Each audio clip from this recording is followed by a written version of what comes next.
Hey there, internet friends. Welcome to another episode of That Nerdy Site Show, a weekly podcast where the team members from That Nerdy Site get together to talk about our lives and all of the nerdy things we love about them. I'm your host, Trevor Starkey, and joining me this week we have Cameron Abbott. How you doing, Cameron? Hey, what's going on, nerds? I'm doing pretty well. Excellent. If you tried to catch last week's episode, which was our spoiler cast, and heard weird audio where it was just me and stuff like that, that has been fixed on the podcast. Sorry about that. I uploaded my raw audio instead of the the edited file. But thank you to Christian Puente, aka Pixel Brave, for pointing that out to Logan, who then conveyed the information to me. So if you still want to hear our thoughts on In the Heights spoiler cast, that file should be fixed. It was all it was good on the YouTube version. It was just I uploaded the wrong audio file. Whoops. Happens, bound to happen once or twice here and there. If you like what you hear about this show, please remember to like, subscribe, rate, review, share the podcast with your friends. Feel free to reach out to us and let us know when when that audio file is screwed up or something sounds weird. And if you are feeling extra generous, you can always support us over on Patreon at patreon.com/thatnerdysite, just like our wonderful Patreon producers do. So today, we're going to be talking a little bit about Final Fantasy XIV A Realm Reborn, which I finally finished kind of the base game this last week, and Cameron hopped in for the last couple missions to help me through it. Cameron is going to be talking about Scarlet Nexus. I have some thoughts on Space Jam: A New Legacy. Cameron also has an update on his NoPixel GTA time. And I will probably close out with a little bit of thoughts on Black Widow, which I've seen in theaters as well as in the Disney Premiere Access kind of thing. So yeah, that's what we have ahead for us in today's show. So let's dive right on in with some Final Fantasy XIV: A Realm Reborn. We actually were late recording this in part because I just was absorbed with the game, or absorbed in the game, and just kind of going through collecting resources and lost track of time. So I'm surprised at how much I'm just enjoying Final Fantasy. I mean, I guess I'm not overly surprised because I enjoyed it when I played it a couple years ago, but playing as a DPS character now, where I can just kind of follow where the tanks lead and and just point and shoot whatever is out there, is way less stressful than when I was doing my first run as a paladin. So shout out to you, because when you hopped in and joined me, you're still running your tank character. Oh yeah, We talked a little bit about it. You, as a result, you don't have to wait probably nearly as long a queues as I typically do. But yeah, it was one of those things. I think I may have mentioned it on the show a couple weeks ago, but I realized as I was going back through the game that it was specifically the Hauk Manor mission that was the one that broke me the first time around, because that one has a specific mechanic where you basically you get to a point in the level where it's okay, now you reach this point of no return, so you have to use the return spell, which you only ever use in the game to go to other other towns or whatever, but for that specific dungeon you're supposed to use that to go back to the beginning and then follow a different path. And I just did not know that the first time around, and the people that I was playing with the first time around were very graciously trying to tell me how to do that, and I was I don't know what you're saying. And when I finally figured it out, I was just all right, this is, I don't like that I wasted 15 minutes of those people's lives or whatever, because I didn't know what to do. So screw this game, I'm out. And so this time around, knowing that I need to do that, but I the other thing that I just kind of always have on screen when I'm when I'm playing is the the Final Fantasy XIV wikis, where I basically read and review the things that are going to be what's going on in this boss fight or whatever for each of those dungeons. I was doing a couple over the last couple days where it was one of them was, hey, you're going to get afflicted with this thing, and when you get afflicted with that thing, you need to go step on one of these platforms to clear it or something like that, or you need to use this item to clear it or something like that. And I'm just the the game itself doesn't do a good job of like telling you that, so I appreciate that. And I guess this is like it's that same thing in Destiny where like you learn by doing or whatever. Yeah. Um, in those cases, but I appreciate being able to find these things out like ahead of time, so I'm a little bit more prepared going in. And I just feel like way smoother about it. Um, Yeah, it's a matter of when it comes to MMOs, especially. So you're still what you're doing right now is technically like post end game content for a Realm Reborn. Yeah. So they are expecting you to kind of like know some stuff, just innately, and then they're going to throw you some curveballs because this is like the content that they were releasing that people wanted to, be challenged by when it first came out.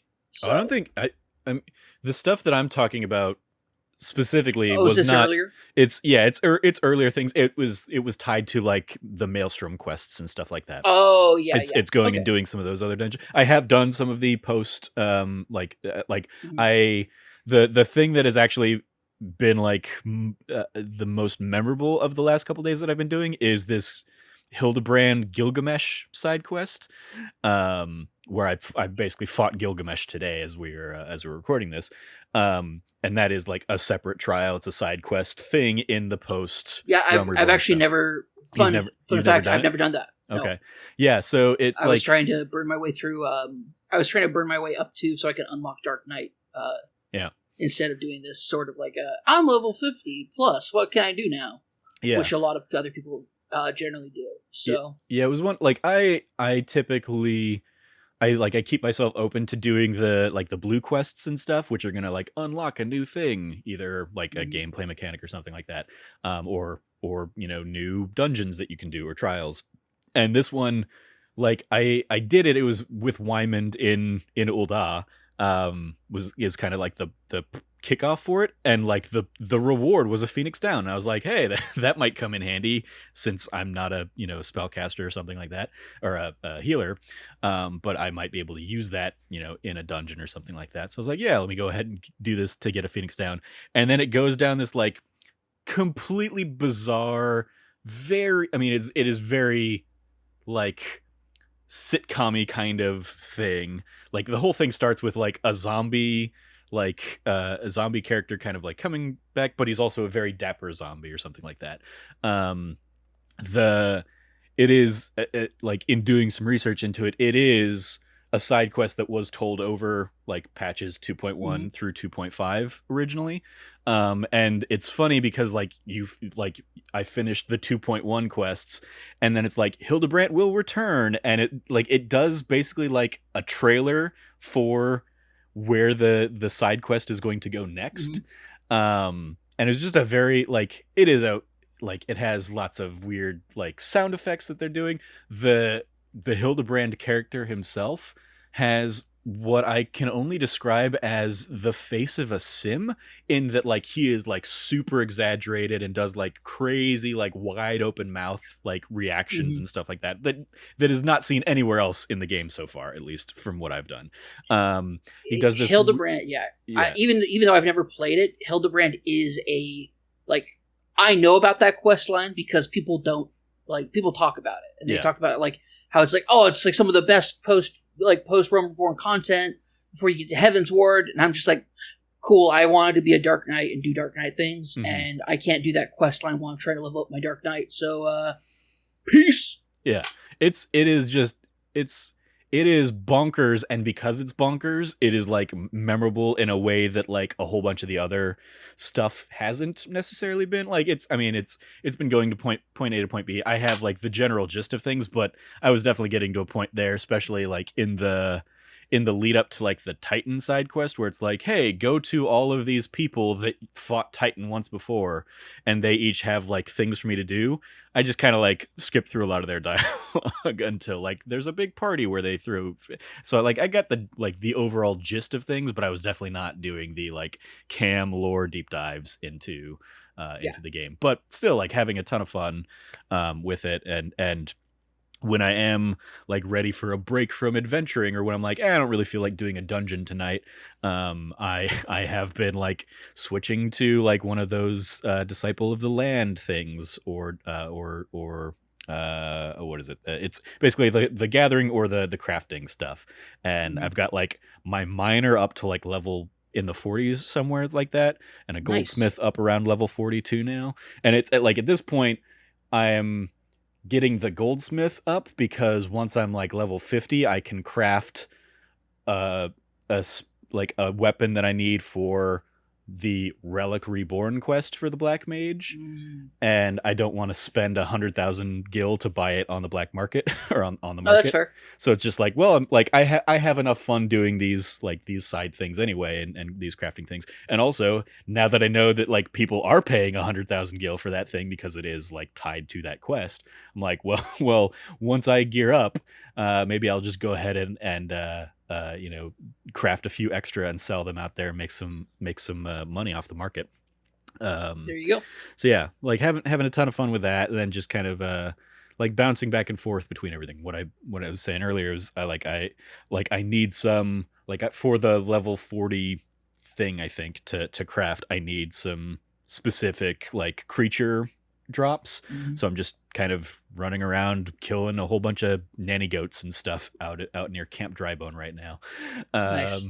But yeah, I've been having a ton of fun with that. I've been going through a lot of the like the Maelstrom stuff. I'm at the I don't remember the class I'm at right now, but it's basically like one away from like when I get the next promotion, I'll be promoted up into the top tier of things, the top 4 tiers.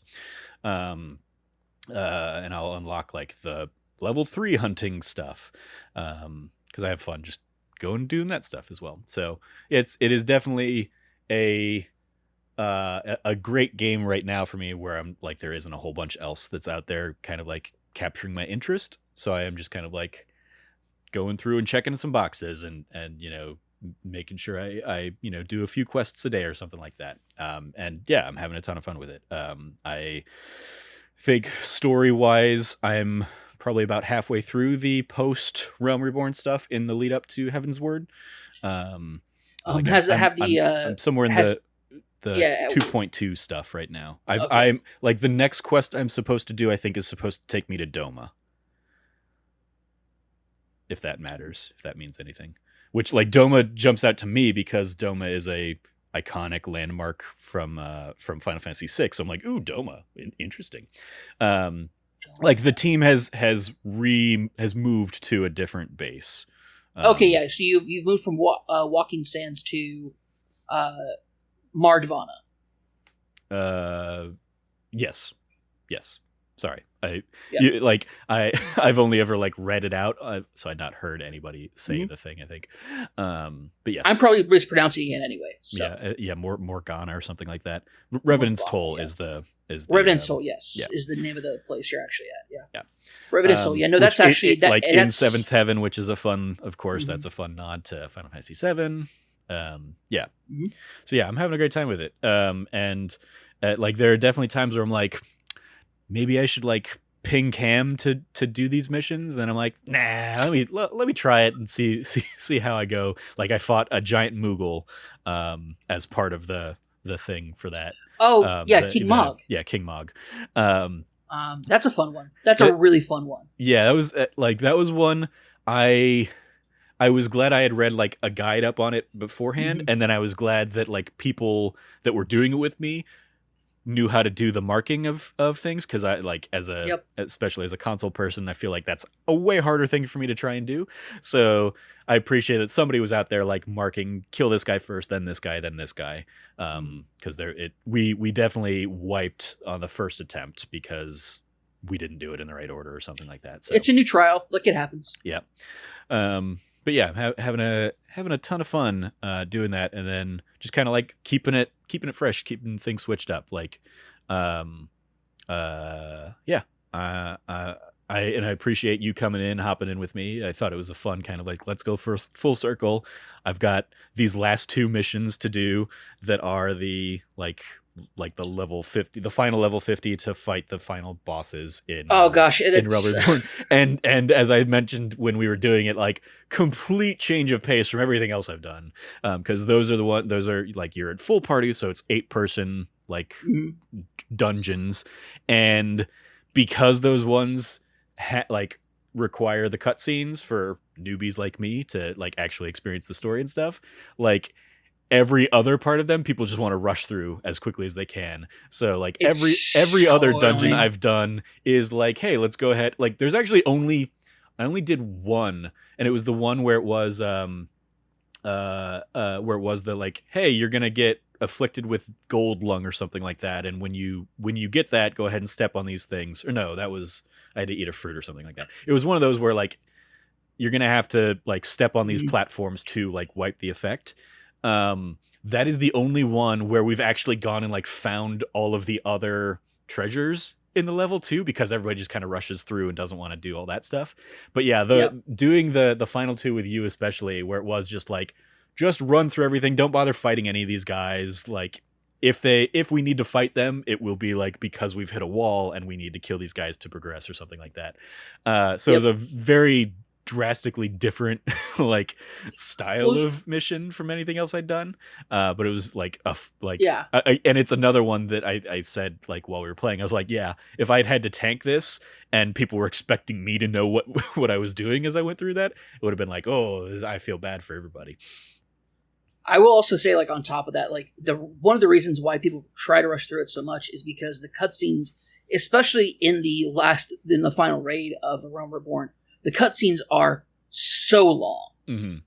Like, the cutscenes are egregiously long. And they're like weirdly intermittent, where it's Yeah. just like, okay, we've walked into something that triggers a cutscene, and it's literally like 3 seconds of just like an establishing shot or something like that, and then you're like, we're back in gameplay. I was like, what was the point of that?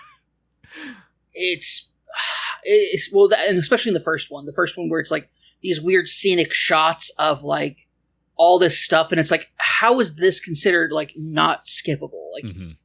it's so ridiculous, and they've even said like you know that like they understand how long it was and everything like that, but like at this point, normally so there are events where you go back and you do old content and Yeah. you get a specific tombstone that can be used to essentially get stuff that's normally more exclusive towards extreme or the hardcore rating side of things, Mm-hmm. and you get those available to you by these like tombstones.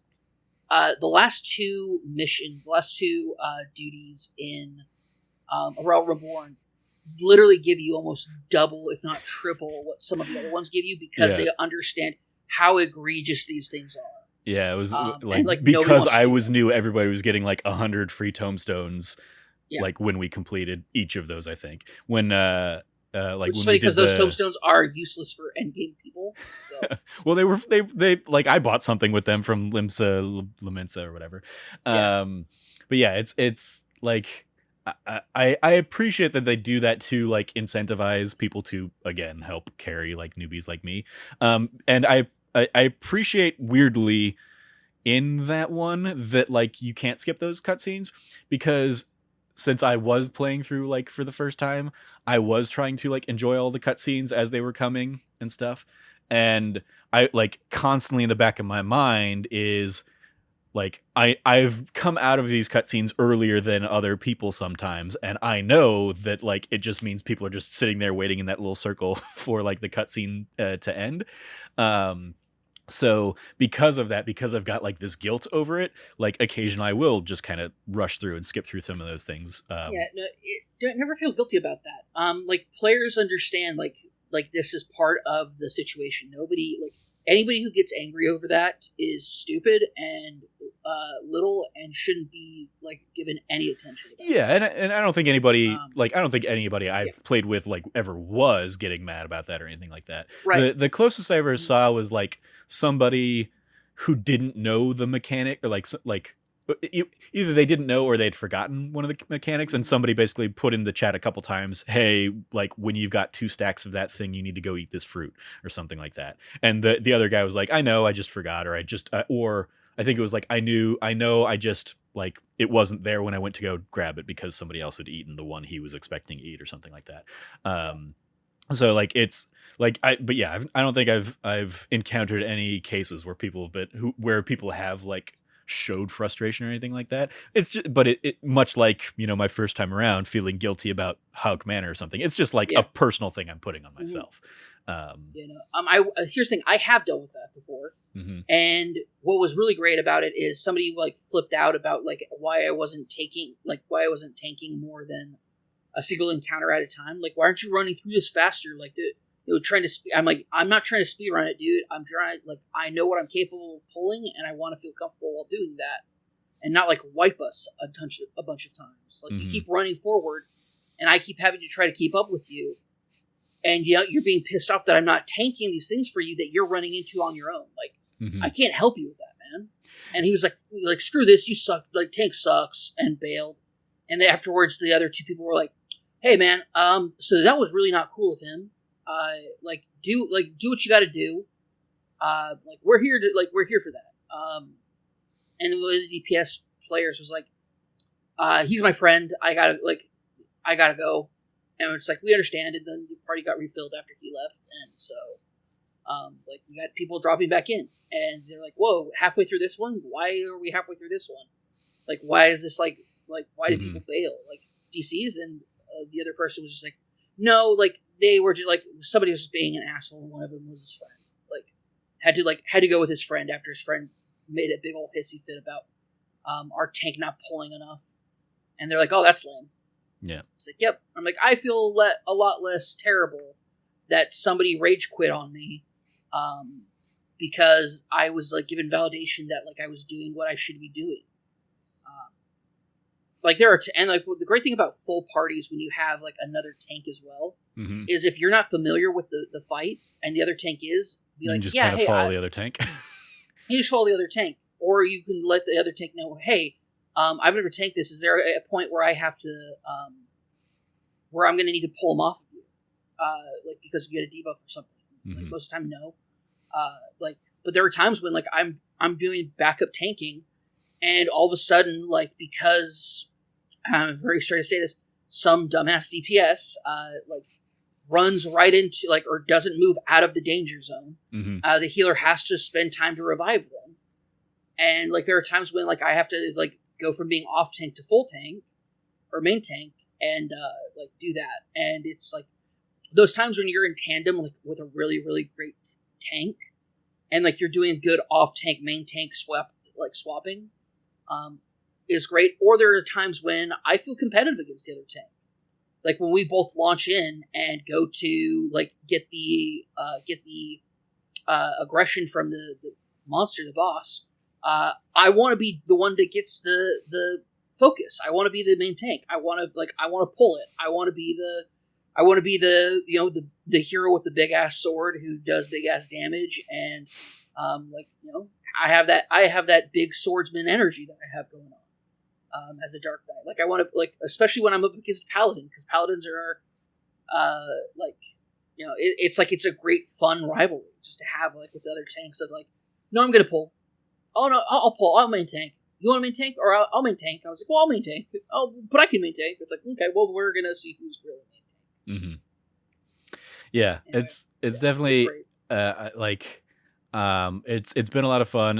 And yeah, the community is, again, has seemingly been incredibly welcoming and warm and stuff like that, which, you know, it is not a surprise to me or anything, having done this before and not really encountered any kind of like bad experiences either.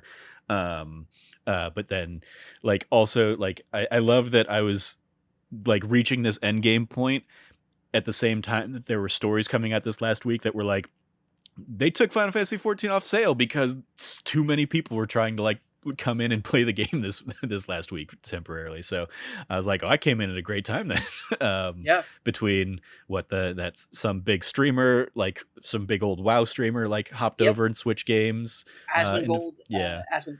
He is the WoW streamer. He has been streaming WoW for like 6 years. Like it's the game that he streams. Like he'll play other games sometimes, but he is known for being a World of Warcraft streamer. Yeah. And he is incredibly knowledgeable about MMO like mechanics as a whole, especially end game raid type mechanics. Yeah.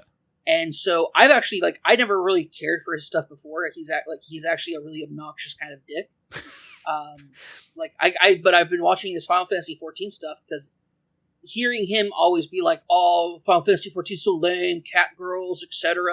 Mm-hmm. Like all the typical like WoW should be better. Like people shouldn't just be leaving WoW, but WoW should just be better anyway.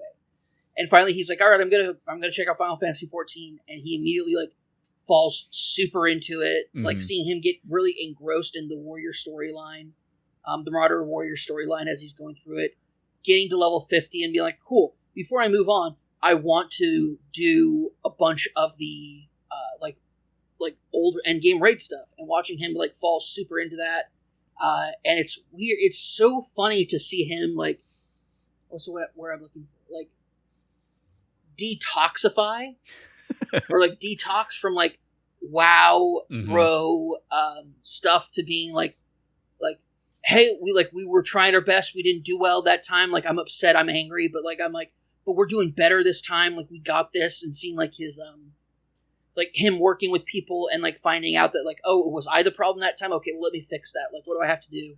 Yeah.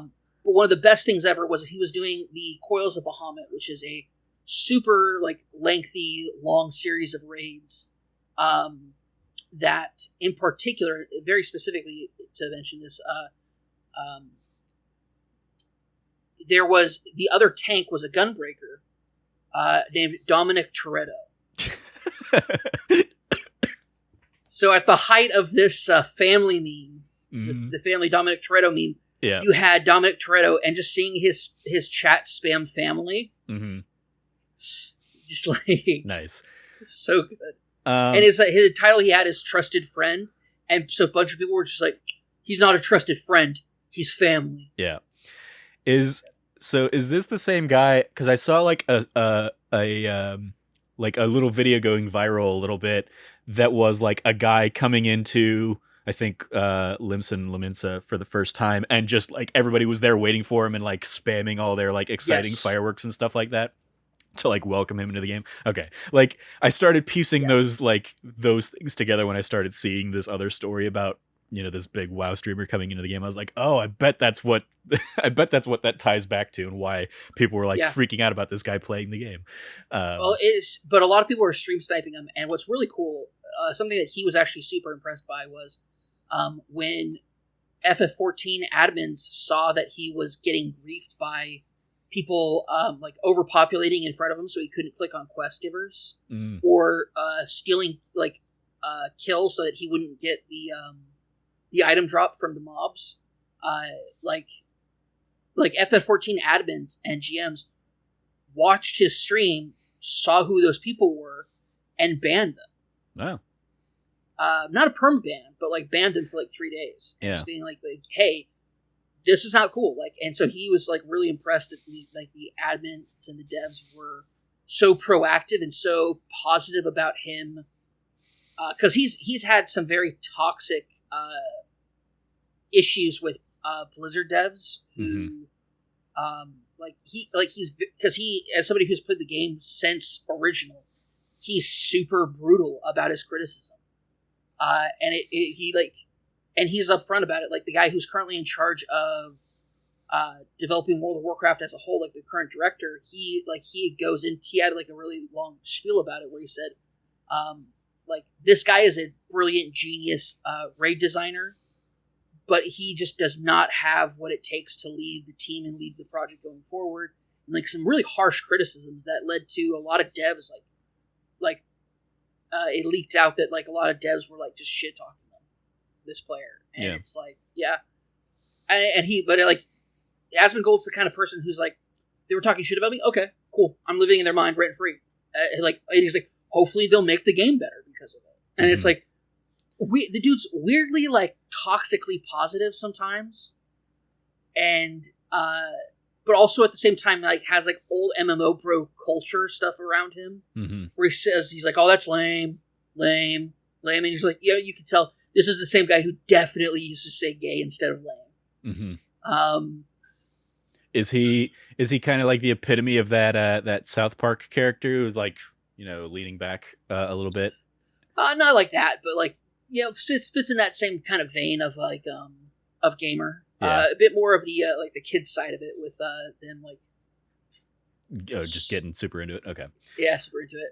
Yeah, so like, but it was cool seeing him get into it because he's such a big streamer. And what's really cool is like the fandom and the player base around Final Fantasy XIV have gotten super supportive of him. Mm-hmm. Like he was topping 200K averages in his stream when he first started. Nice. Because people wanted to see like what did this guy who has been such a big WoW jockey for such a long time say about it. And especially since they knew that he was going to be trying out other MMOs as well.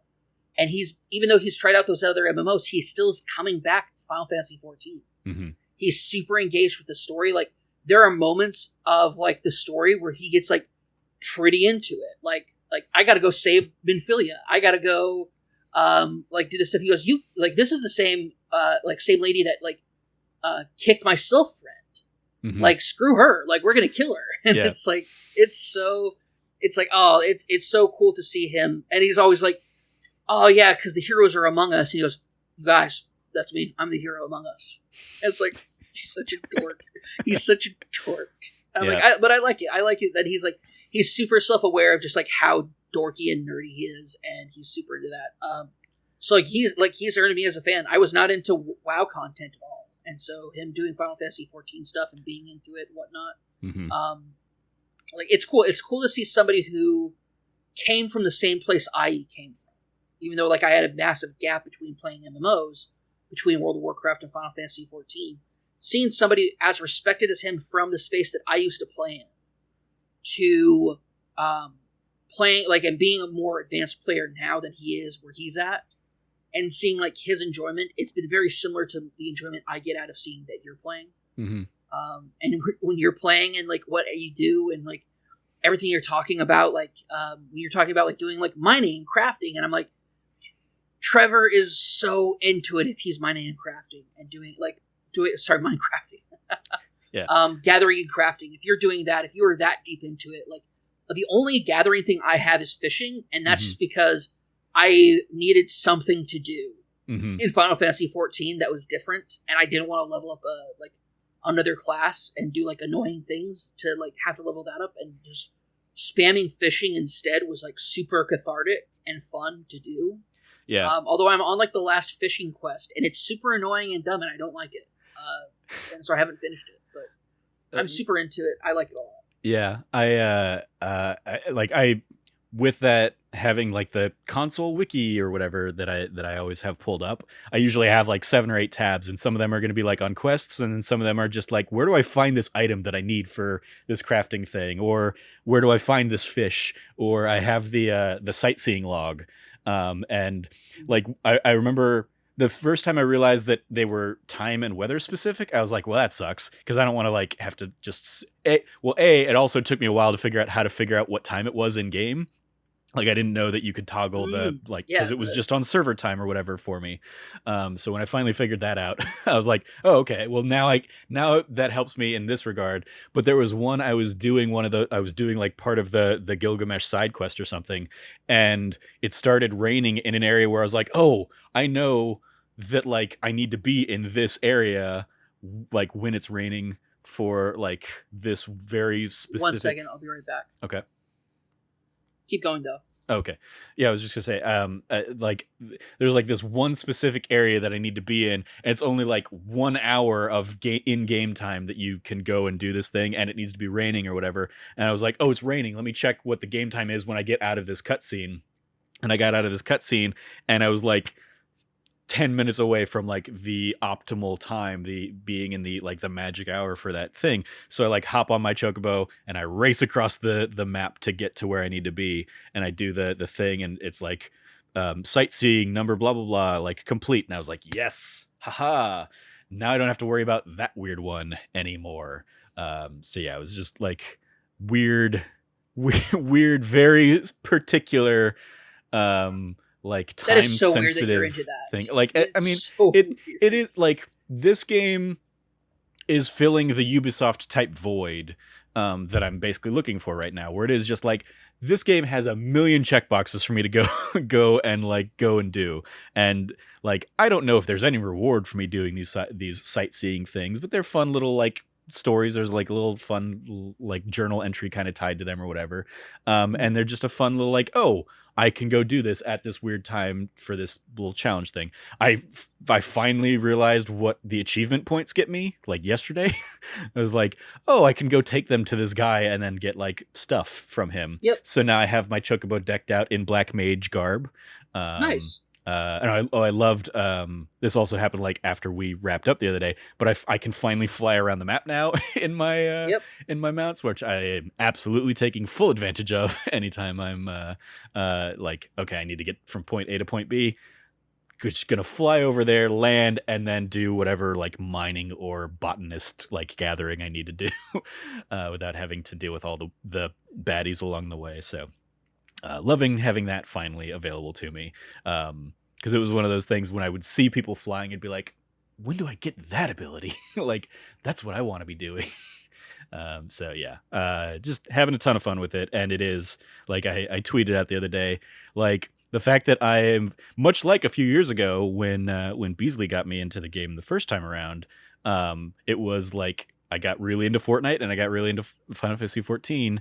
And I have re-gotten into both of those games this summer for a much longer span of time. I just hit level 100 in my third consecutive battle pass since the Mandalorian stuff. I mean, yeah, it's gross, but it's another thing that like I hop in, I play a few matches a day or something like that because there aren't really other things that are like grabbing my attention. So I do whatever dailies are, or when the weekly resets happen, I go and like do any of those quests to get all the experience. I've picked up a handful of victory royals sometimes when I'm not even like planning on it. It's just kind of like I'm going in to do like a specific thing, and then I get down to like the top 10. I'm like, well, let's see where this goes. And like there was one the other day where I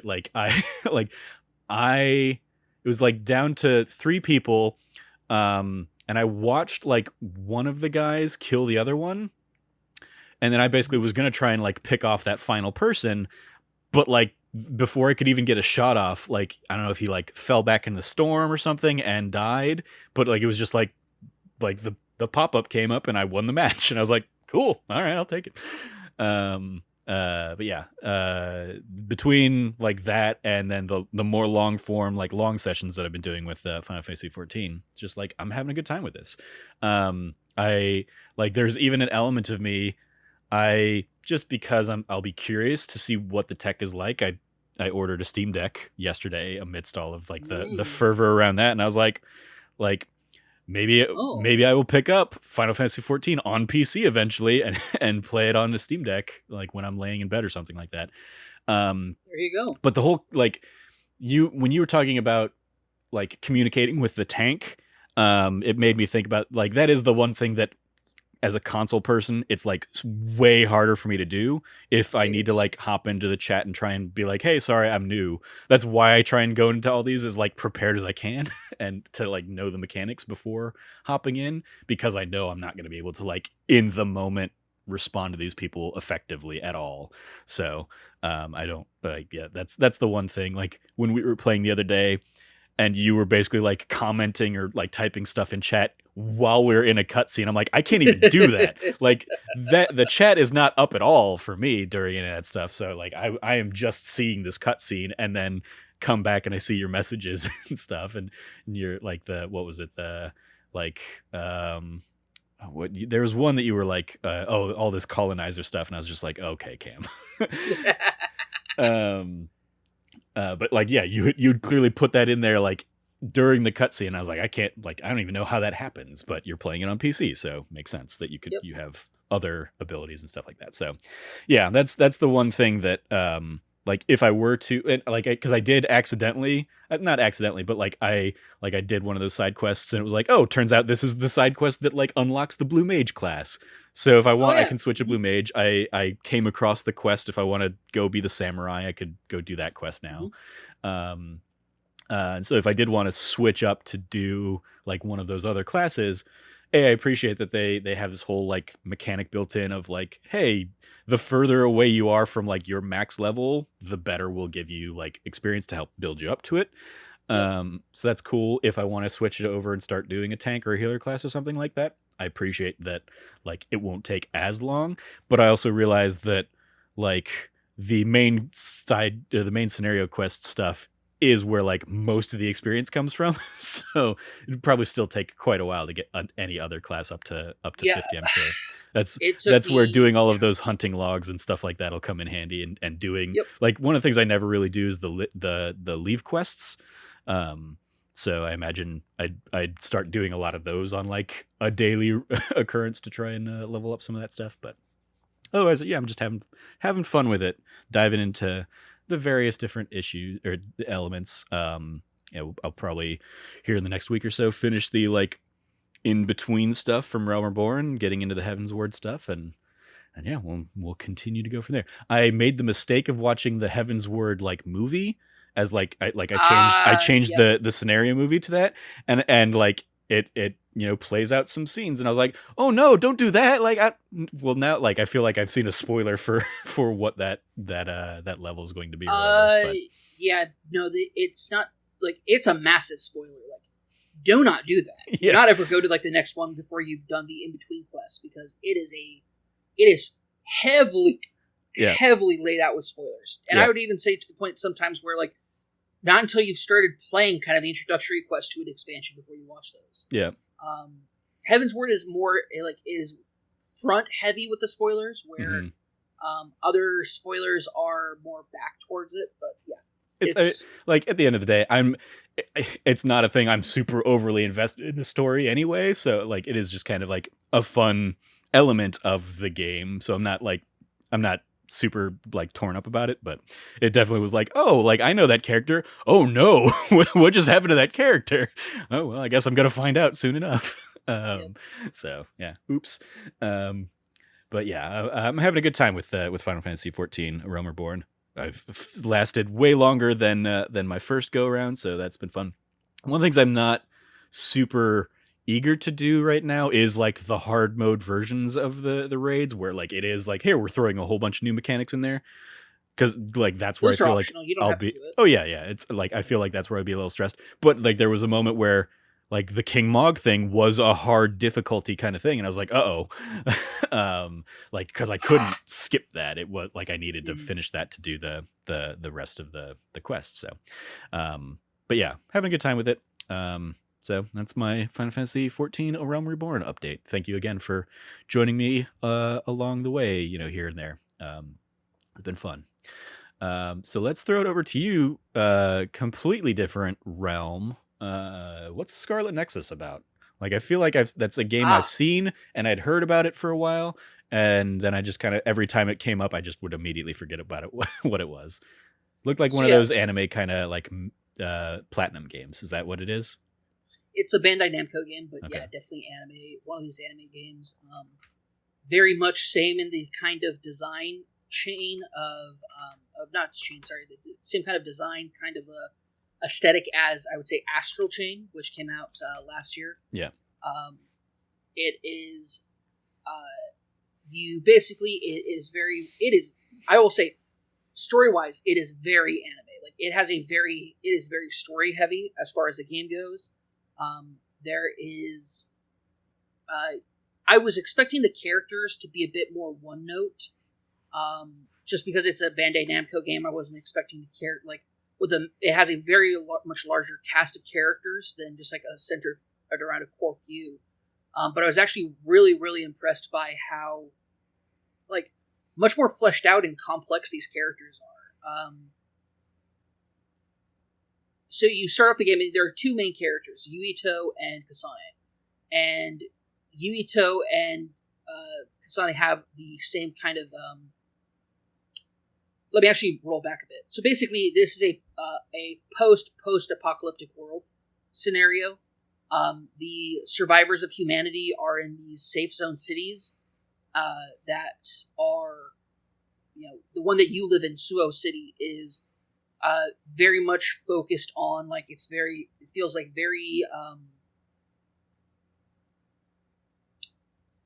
it's not cyberpunk, but it is like cyber sci-fi focused as far as things go. Humanity has reached a point where only 0.01% of the population does not have some sort of at least cybernetic capability. far less if it is concerning capability and usefulness in battle. But there is some level of humanity, like almost everybody has some level of advanced mind capabilities. Mm-hmm. And so technology is built around those people who have the ability to essentially everything is designed around it. So like advertising and messaging systems and everything communication wise is built around basically having this stuff pop up in your head, up in front of your eyes. Yeah. It plays a lot with like cyberpunk themes of like media manipulation, public dissidence. I'm sorry, not public dissidence. Public communication manipulation with news media and etc. And dealing with like an overarching government that established itself because the world was ending. And Yuito is the descendant of the founder of the city. They are essentially stepping into the role of basically like a psychic specialist, a force that can take on they're called the Others. But they are essentially creatures that have descended from the atmosphere, in what's called the Spring of Destruction or Spring of Calamity or something like that. That basically was this is where it gets interesting. It is a climate shifted related crisis that happened where monsters were created from the atmosphere due to a shift in climate and other like sci-fi like stuff that happened so long ago it doesn't really matter. But these creatures, these like really really cool, really twisted, gross designed characters are called the Others, are out there that you are fighting through. And so Kasane and Yuito both have the ability of psychokinesis, lifting things with their mind. And so regardless of which character you play as, that's still the core mechanic of each character. But where they separate is Yuito uses a single long katana, or like single long sword, and Kasane uses ranged short like psychic blades that she creates. And so they're separated by that. And it's cool because at certain points in time they fight each other. We'll get into spoilers as far as the reasons go. But like it's cool having like a battle with somebody who has the same power as you, because they also know like the NPC, like the actual like AI in combat knows what you're trying to do, and so it'll actively, like, unless you trick it, it will dodge it easily. And so you're wasting ranged attacks by doing these psychic attacks like that, like launching cars and stuff at them. It has a really cool destructive environment in regards to things you're able to like lift up and pick up and throw around with your mind. Like I can break off a telephone pole, and if I do it correctly with a quick time mechanic, like a quick time input, like I can hit this entire group of people once with it, and then swing it back around and hit them again with it. And there's all sorts of different stuff with it. It plays into a really, really interesting story. Like there's always something more to this mystery that I'm pulling out, like pulling these threads thread by thread, and it throws you into like some really intense situations that are really, really cool. And it is cutthroat with its story. It's not here to be like anime excuses why people survive crazy things. It's like, no, people die in this story. People die, things happen. It's a really, really interesting story. I'm really excited to go back later after I finish playing through Yuito's side to play as Kasane, so I get kind of like the answers that she's been getting and kind of piece together an overarching, like, more integrated story. Because it definitely goes out of its way to make sure that Kasane and Yuito can't actually talk about what's been going on at their sides, and then it completely sets them up diametrically opposed to one another for where I'm at right now in the game. And it's most excellent. Very, very good. But Yuito is a character that he was a boy. Like when he was a boy, his mother died in a attack that basically reduced one of the outlier cities to rubble, killing his mother. He is there's a pretty significant age gap between him and his older brother. But basically, his older brother and his dad is like basically the prime minister. Like he's the head politician of the bureaucratic elite, and then his brother is in charge of the military agency that is in charge of the people with psychic abilities that can actually kill the others. And so his brother and his dad are both extremely high-ranking people in society, and he's basically was left alone to like raise himself. But he's dedicated himself to joining what's called the OSF in order to repay the debt he feels regarding the person who saved him when he was a child in the incident that like killed his mother. The person who saved him inspired him to be selfless and willing to put their life on the line to save somebody else, and it deeply inspired him. And so he wanted to join the OSF for that reason.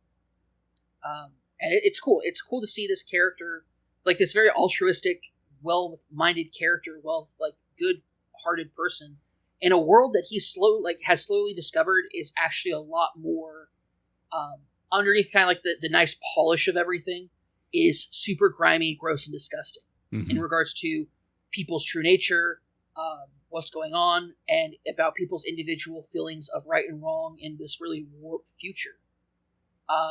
And like he says multiple times, like, am I really the only one? Like, being the son of two of the most elite people in the government means that his brother and father were not just aware, but actively participating and maintaining a system where they would manipulate the public and do really crazy, terrible, awful things. And he has to, I'm at a point now where he has found that out, and so he's reconciling with that. And it's super cool. I highly suggest it. The combat-wise, it is a bit more floaty than I would have expected out of a game like this. I was expecting it to be a bit more heavy with movement and attacks and abilities and stuff like I would have expected from like an Astral Chain, or even a moving back from Astral Chain, even thinking about like a Code Vein, which they put out last year. My number 10 game of the year last year. Or 2 years ago. I think it was 2 years ago, actually. Sorry. Might have been last year. Might have been? Okay. I don't know. I like it. It sounds more recent than 2 years ago. But no, it's not, because it was actually my written listicle where I actually made myself the red-eyed evil person in the poster for my list. Okay. So it was 2 years ago. So yeah, this is like it. I was expecting it to be a bit more like Code Vein than what it is, but it's super fun. It's super great. I'm enjoying the heck out of my time with it.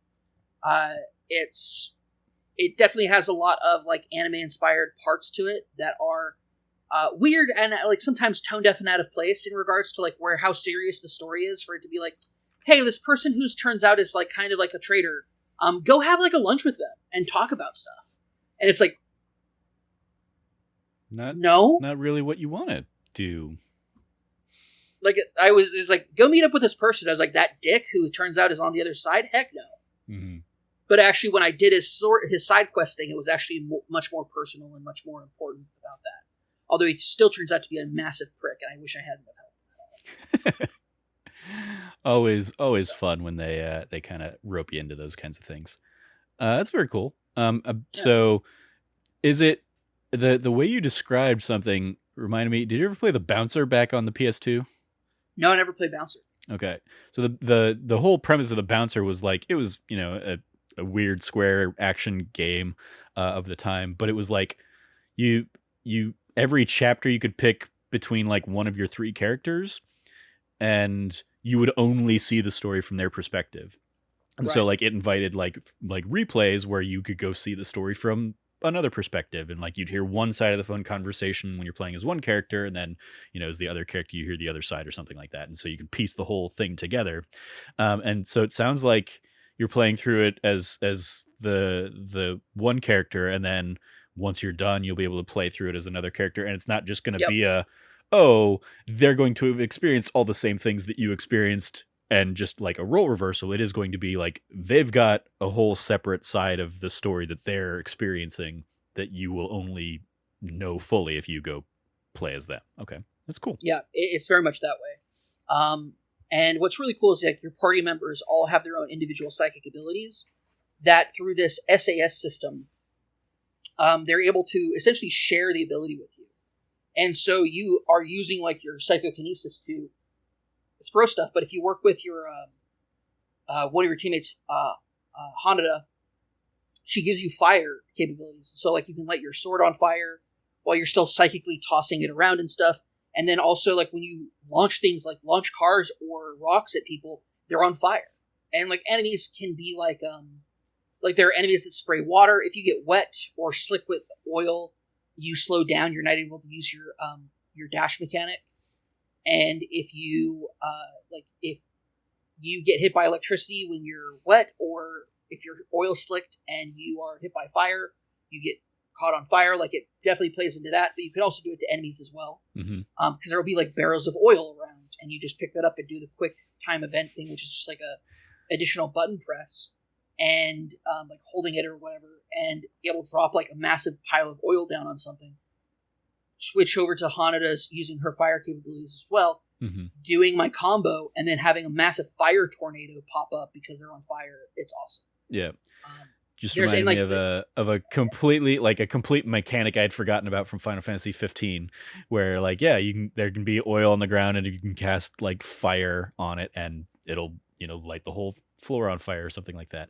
Because that's one of those things as I'm playing through like Final Fantasy 14, like realizing, and I mean especially playing through as a black mage, like instinctually I'm like I don't want to cast fire on the grenades.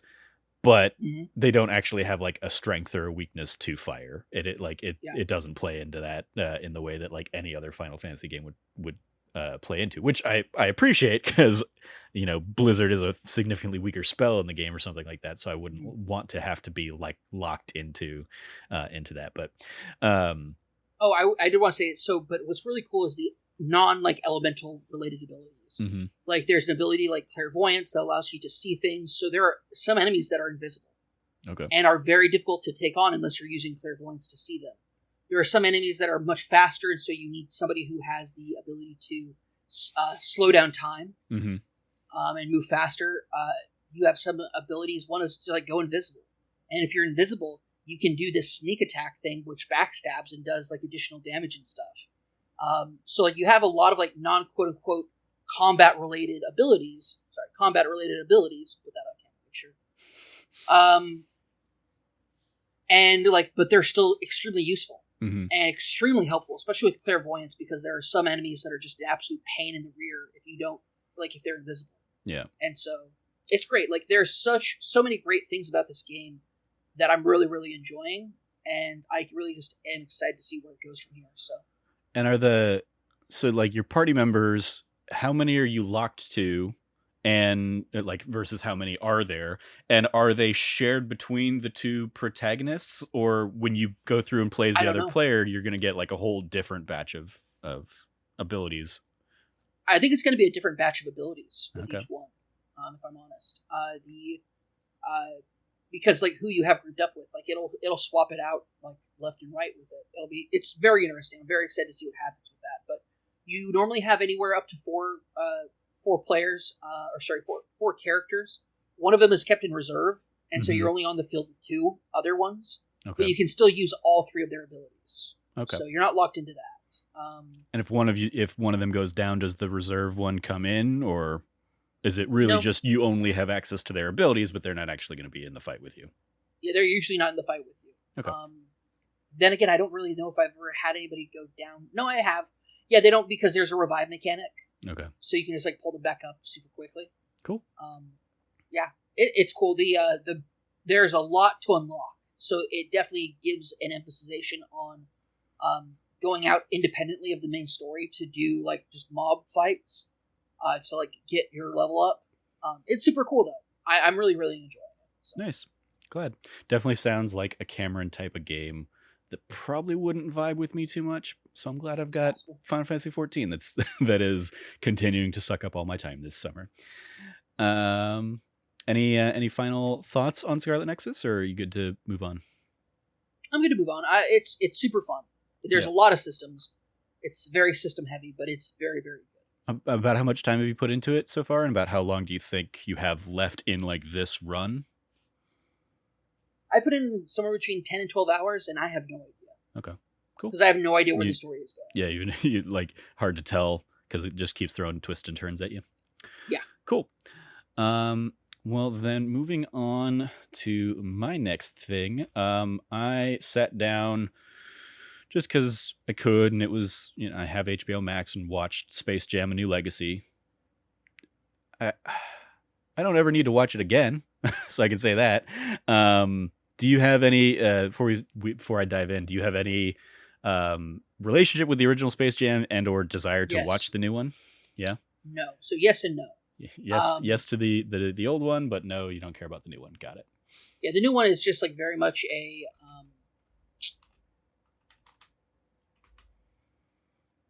The original was a deep cornerstone of my childhood. Mm-hmm. I do love basketball. I loved it much more when I was younger. Yeah. I was terrible at it, but I kept playing year after year after year. I know the feeling. The school leagues, yeah. And like I was like super into it. I was a massive Charles Barkley fan, even more massive Michael Jordan fan. I like name a kid who wasn't a massive fan of Michael Jordan. I mean, that's true. Yeah. Yeah. I even though I was here and I was a Suns fan, especially after the Suns beat the Bulls, I would play.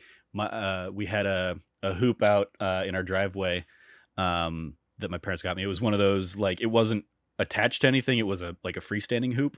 And so occasionally, like, it would fall down if like a super windy day would hit or something like that.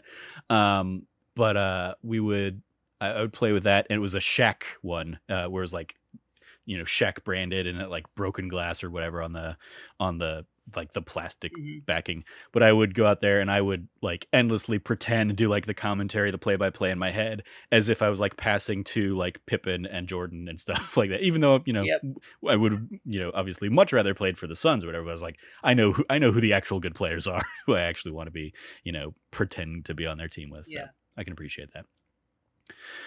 So when Space Jam came out, it was massive for me. Yeah. I was super into it. Because like this is the weird thing. That plus the Looney Tunes was fun.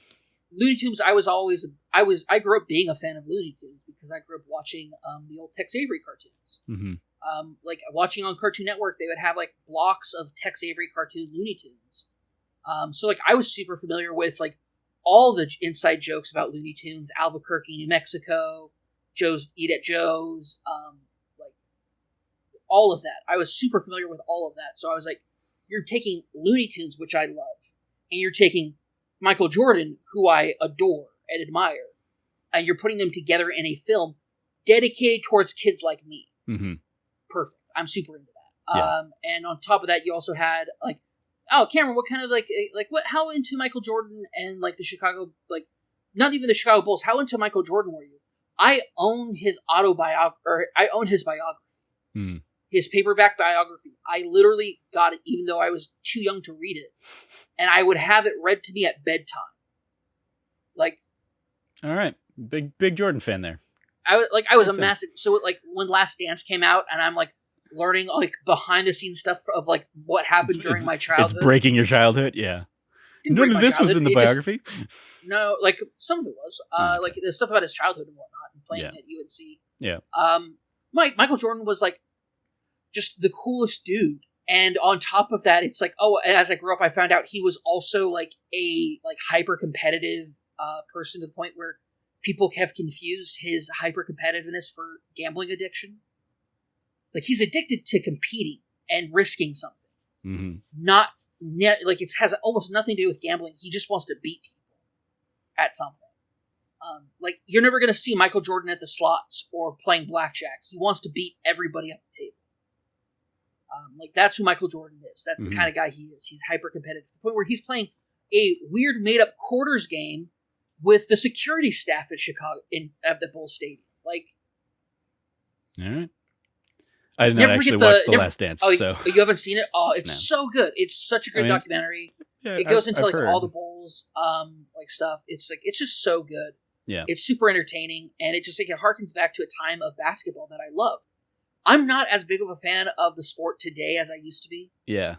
And like I don't think that really would play too much of a role on whether or not you're going to like Space Jam: A New Legacy. No, There are yeah. a handful of like modern players that are in there that I certainly didn't know or didn't like get the references and stuff, and they were fine. LeBron is not like a great talent, but neither was Michael Jordan in the acting role or whatever.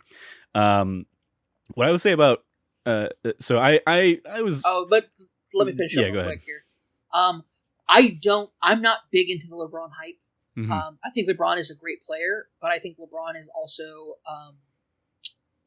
I have two different feelings about LeBron James. LeBron James is an incredible athlete player. His longevity has been astounding.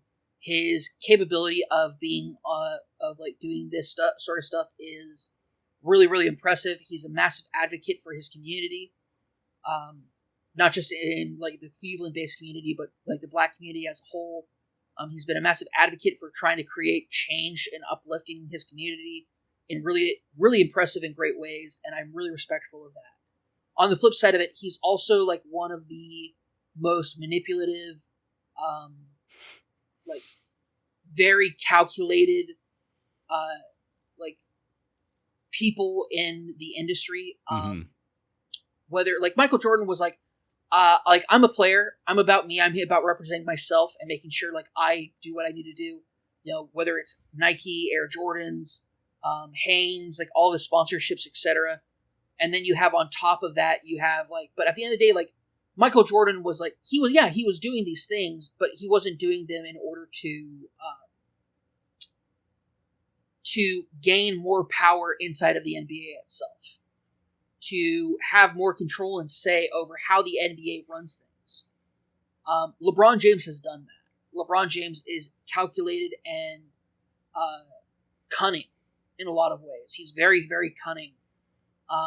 He owns a talent agency. Yeah. And but like, I think the biggest emphasis that I would give to it is I don't know if there's ever been another player who has played for another team who has as much pull as LeBron does, because LeBron got a coach for the Houston Rockets fired for speaking out for Hong Kong, like, you know, the protests in Hong Kong a couple years ago. And LeBron James publicly said he needs to shut up. And like, he needs to sit down and shut up. And publicly tweeted that. And then on top of that, definitely exerted immense pressure on the NBA and the Houston Rockets to get that coach fired. He is very well aware. Like, the reason why is because he knows about what the NBA prospects and what his future prospects are as a player, as a brand maker, as a power player in the NBA sphere in China, and what that means for his investments in China. And so when people it's hard balancing his notable like civil rights, speaking out in regards to civil rights and against our previous president in regards to his remarks towards the Black community, and talking about improving the Black community and the work he's done, with somebody who is very much how to put this, very much concerned with his like any threat to his sphere of influence. I was going to say, I don't have nearly the background of any that you apparently do. But my very tangential as a person that doesn't really pay any attention. Like, I remember him coming onto the scene, and then I remember the big hullabaloo about the decision and him getting like a whole ESPN special to announce that he was leaving Cleveland to go to Miami Heat because he was looking out for himself. He didn't think he was going to be able to win a championship with Cleveland at the time, so he left, and then he did, and annoyingly did win with the Miami Heat, and then eventually went back to Cleveland. They lost their first year. Actually. I mean, but he did eventually win the championship with them. Yeah. So, and then going back to Cleveland and did the same thing. Prodigal son. He is he's my experience, knowing nothing really about what he does for the communities or anything like that, is he seems like a very selfish guy, and he's looking out for himself as number one. And then maybe he uses that to benefit other people. I didn't know about any of this, the Free Hong Kong stuff. But all that aside, Space Jam: A New Legacy, doesn't really touch on any of that. Oh yeah, no, I would say it dives in, like it makes a joke or two at the expense of like he left Cleveland, then he went back to Cleveland, now he's in LA, so watch out. It's more like my thoughts on Space Jam as like somebody that did watch the original a lot, but then also recognizes that the original is not a good movie. It was good when I was 8 or whatever, and has a killer soundtrack, and like the soundtrack is really the only thing worth, I think, like thinking about in the original. But also fuck R. Kelly and all that stuff. Whereas this one, like they put a lot more time into the story. It's yes, there's the whole element that is just like, hey, let's sell everything WB and let's do all this cross branding and blah blah. Like that is trash. But it's basically like, I mean, they took the story from Hook and basically like make that the plot of the movie. So there's LeBron's kids get kidnapped. Yeah, one of his kid, like he and his, so minor spoilers, but some of this has I think been in the trailers and stuff like that, and it's just kind of overarching plot stuff. So one of his kids like plays basketball, but like basketball isn't really his passion. He actually wants to make games, and he has made this game, and his whole thing is he wants to go to E3 game design camp or something like that instead of basketball camp. But LeBron is like, no, you need to follow in my footsteps, you need to go be a basketball player. And he and his kid get sucked into cyberspace with Don Cheadle instead of like Monstars coming in from an alien place or whatever.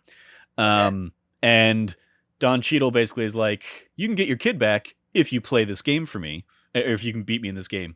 And then Don Cheadle, is it Don Cheadle himself, or is he a character? He is playing Al G Rhythm.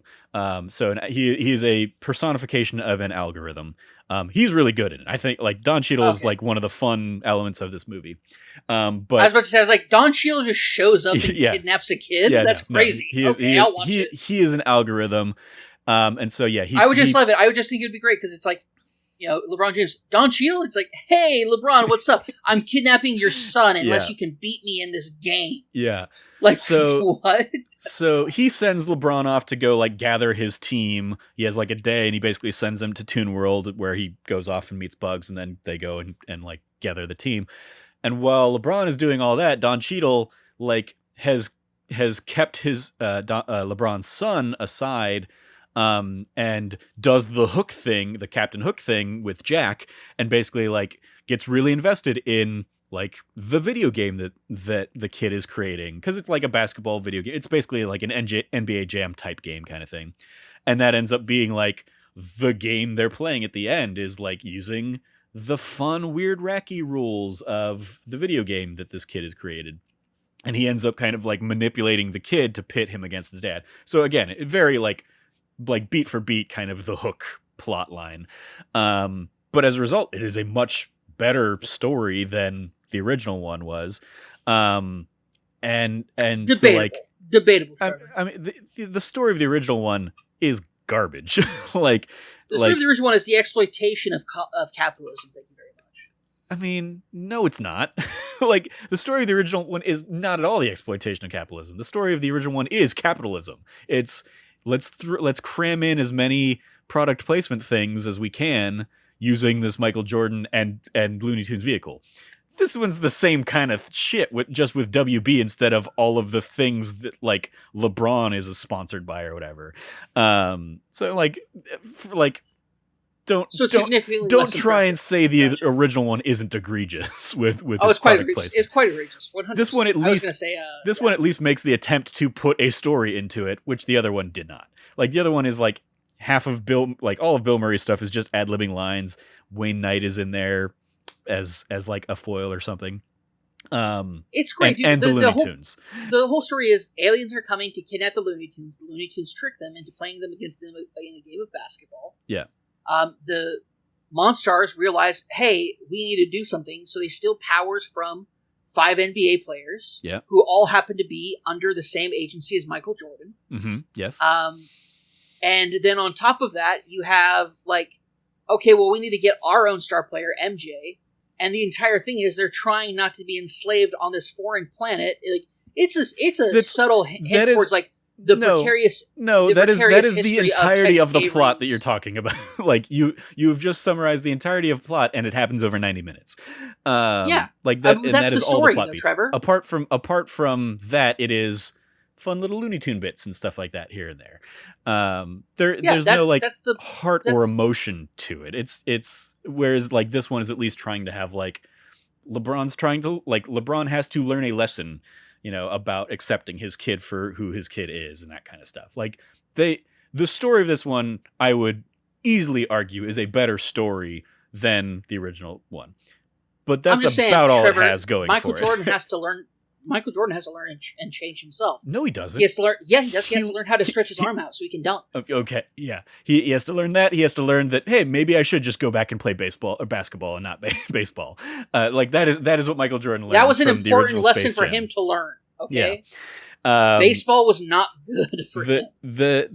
But like on the other hand, this movie is going to be entirely forgettable because there is no soundtrack to it. Like there is no epic soundtrack. It's like it was entirely forgettable compared to the like banger after banger after banger of the original. But again, like the original is, we're just gonna do a sequence set to this epic like basketball themed music or something like that, and let that be the scene for 2 minutes. Whereas like in this one, they're actually trying to like advance the plot and have character moments and beats and stuff like that. I don't want that out of Space Jam. I mean, it's weird because like to make a good Space Jam movie, I would probably say just take both of them and like take the best elements of both of those movies and put them into one movie, because like they're very weirdly like contradictory in that way. Like the music in this one is terrible. The music in the other one, phenomenal.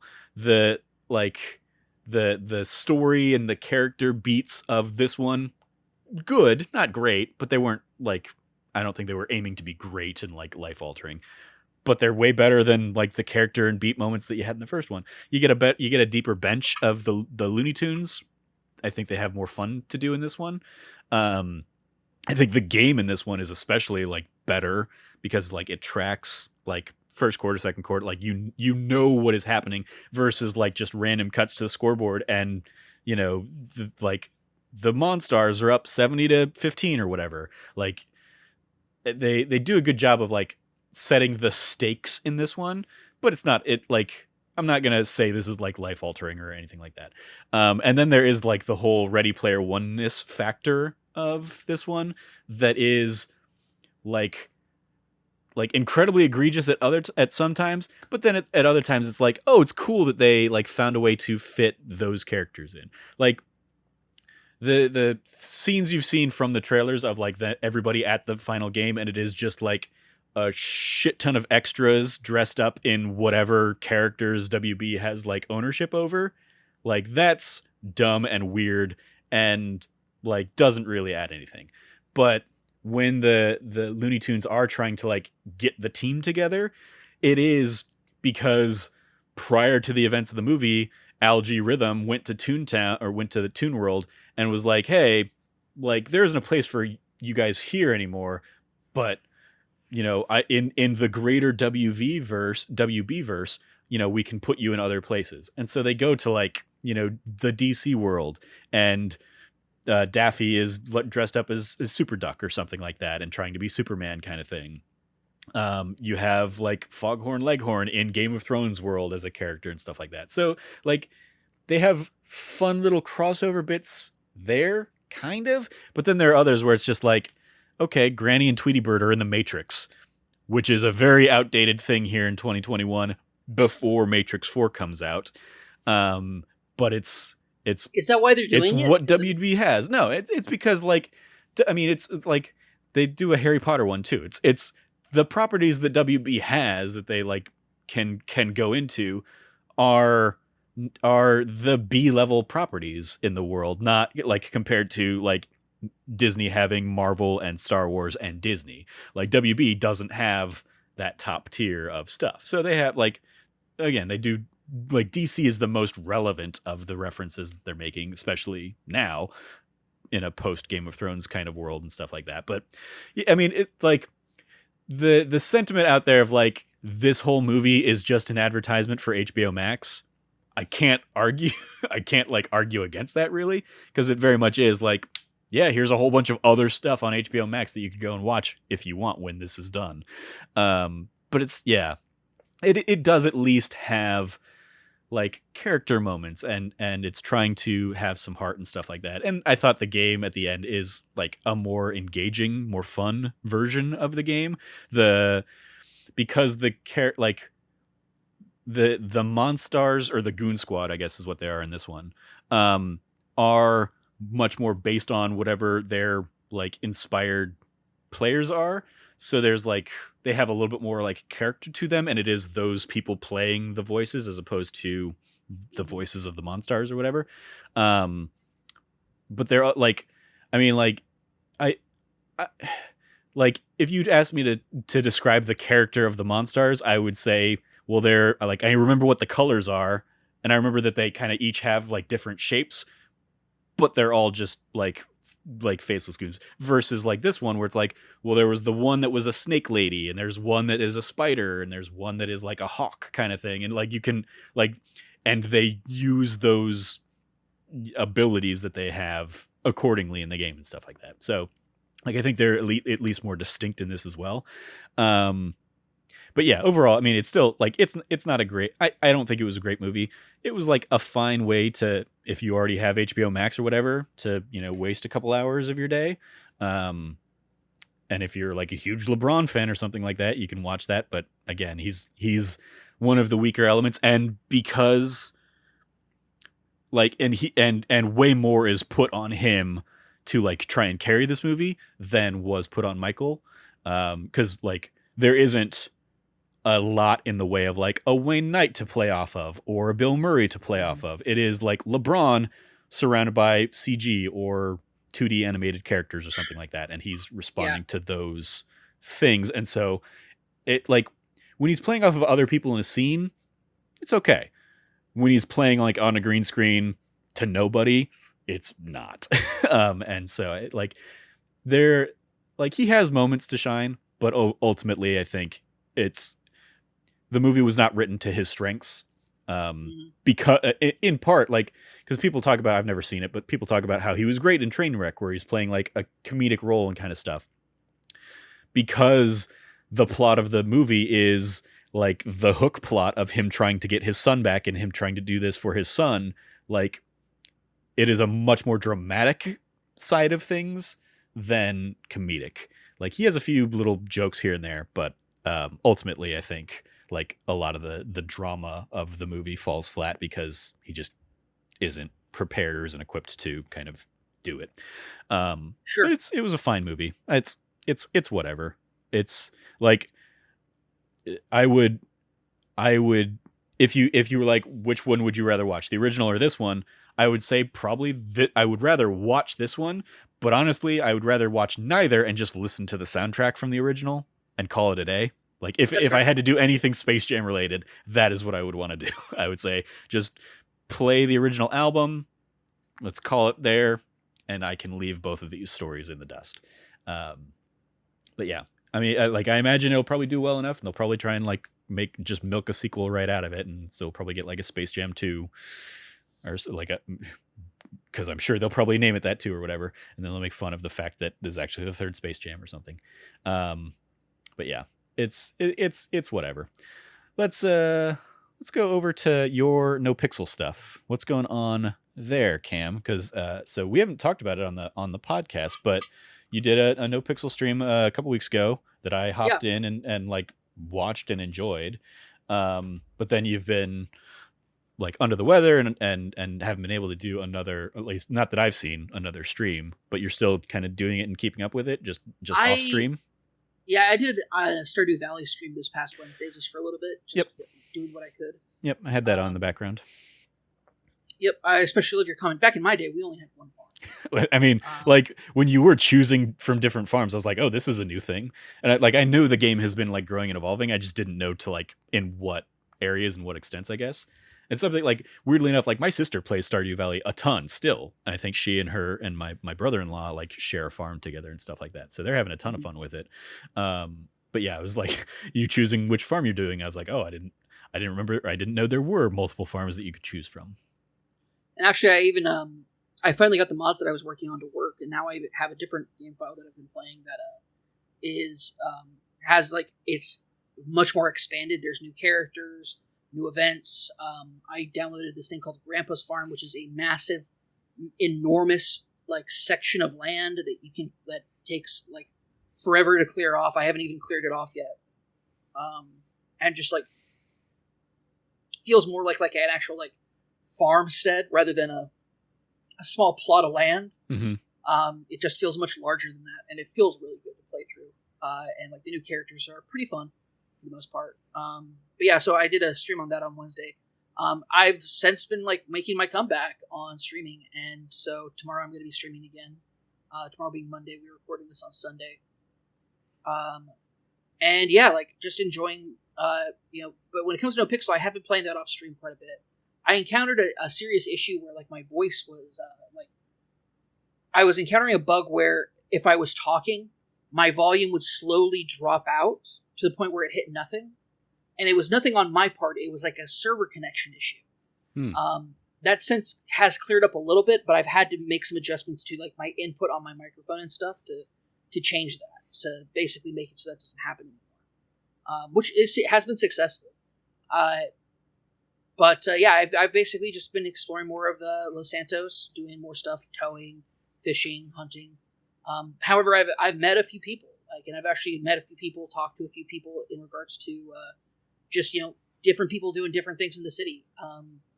I did a fishing run with a guy who we really like hit things off, and I gave him my number, and he gave me his, and he's with a local biker gang, and so like I now have like a contact who's a biker, and I have another contact who is a guy who's interested in starting up a business in the city, doing some more, doing some food, like opening up a restaurant, to be a competitor with the only other restaurant that's open right now is a Burger Shot, and so he wants to open up a new one, but it costs like $50,000, and I've talked to him about becoming like an investor in it, and when he wants to make a move on that, we'll talk. But yeah, it's been very much like this. I'm getting more used to the community. It used to be just like I just knew some of the tow people that just did things, like more regular towing people. And it's kind of grown out from that. And I think it's just going to probably keep growing from here because I'm doing more things than I used to do. I'm meeting new people and talking with them. And I started selling illegal fish, and so now I have all these banknotes that are I can't put into my bank account because they weren't legally gained. Like I have $2,700 that I have to clean if I want to keep it, and I can either sell it to somebody who will clean it on their own and keep it, or sell it at a loss of that amount. I say it's worth $2,700. If I sold the notes for $100, I have 27 of them, and I got that mostly from hunting. Like I got that from hunting and fishing, and selling illegal stuff and getting some notes from it. And so I have these notes. I'm trying to get into figuring out how to build lockpicks so I can just get into cars and steal them. And I'm slowly entering a more criminal element. My character's taken a very different turn than I was anticipating, where I was going to be much more of a positive model of somebody hiding running from his past type of thing, to being somebody who's I came to the city, and the city's a really jacked up place, but you if you want to make things better, you got to have the ability and influence to make those things better, is what my character's kind of realized. And so I'm sorry, you drifted into your accent. Yeah you just being your character. I get it. What I love about my character too is when I did my accent, it came a spur of the moment because somebody asked me something, and I was and I was I shouldn't answer as myself. I should answer as my character. And immediately I dropped in just that thicker Southwestern accent with a bit of that rural. Doing it again. Doing a bit. I mean, it's weird because I mean, especially having lived here my whole life, I don't think of that as a Southwest accent. I think of it as like a South, like you're from like Texas or something like that is where your character sounds like he's from. But yeah, it's I appreciate that you like. I mean, you're role playing. You're doing the Yeah. NoPixel thing. It's not Southern because I don't have a drawl on it, and I don't like. I still talk with a faster cadence than a like the difference between a Southwestern accent and like a non. Like we live in Phoenix, and so it's a city, and that means a lot of people are transplants, but most people are just going to talk with a basic American accent. Mm-hmm. But when you get out to more rural areas in Arizona, you get people who do have that it's not a drawl, and it's a bit of a twang to the cadence of their voice. And so like when you get a bit more into that, it's cowboy talk. Like that's what it is. It's how you expect people in westerns to sound. So that's kind of like where I've picked up in like when I classify a Southwestern accent. I would say that you and I have like a city Southwestern accent for sure, but there's also like a significant difference from like a Pacific Northwestern accent as well. Mm-hmm. So yeah, I mean, we don't need to dive down this rabbit hole because I did take like dialect classes and stuff like that, and like Arizona as a general sense has one of like the most neutral dialects in the country. It's like us and like Iowa or something like that. And that expands outside of like the metropolitan areas. I mean, like you can go up to Flagstaff or out to Verde Valley or something like that, and you're not going to encounter too much of a variation versus like the deep south or again like Texas or something like that. Because I mean, especially like I don't think of a drawl in Texas anymore. Like a drawl in Texas would have been like 50 years ago or something like that. But anyway, I don't consider. I think you're right about like because I really wanted to make it not less like my accent is not an Arizona accent. Right. It is very much about the southwestern region, which means it has a twang to it. You use phrases like brother and friend, mm-hmm. and I'm trying not to use partner because that's a bit too Western. Yeah.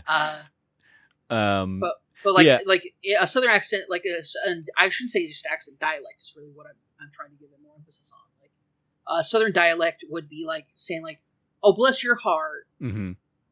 And like a lot of that more of that like right, sweetie or hun. Yeah.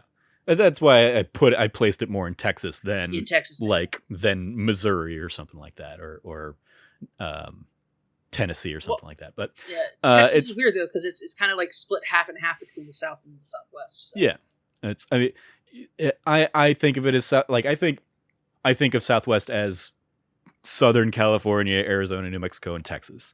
But anyway, I mean, I will say just as somebody who did hop into like your stream on it, like it was, again, we talked about this a little bit in like the outro of one of the That D Plus shows or something like that, but it was like interesting being my first exposure to the NoPixel stuff and just really seeing like the level of tedium that goes into it of like, oh, these people need to pick up a car from the impound lot.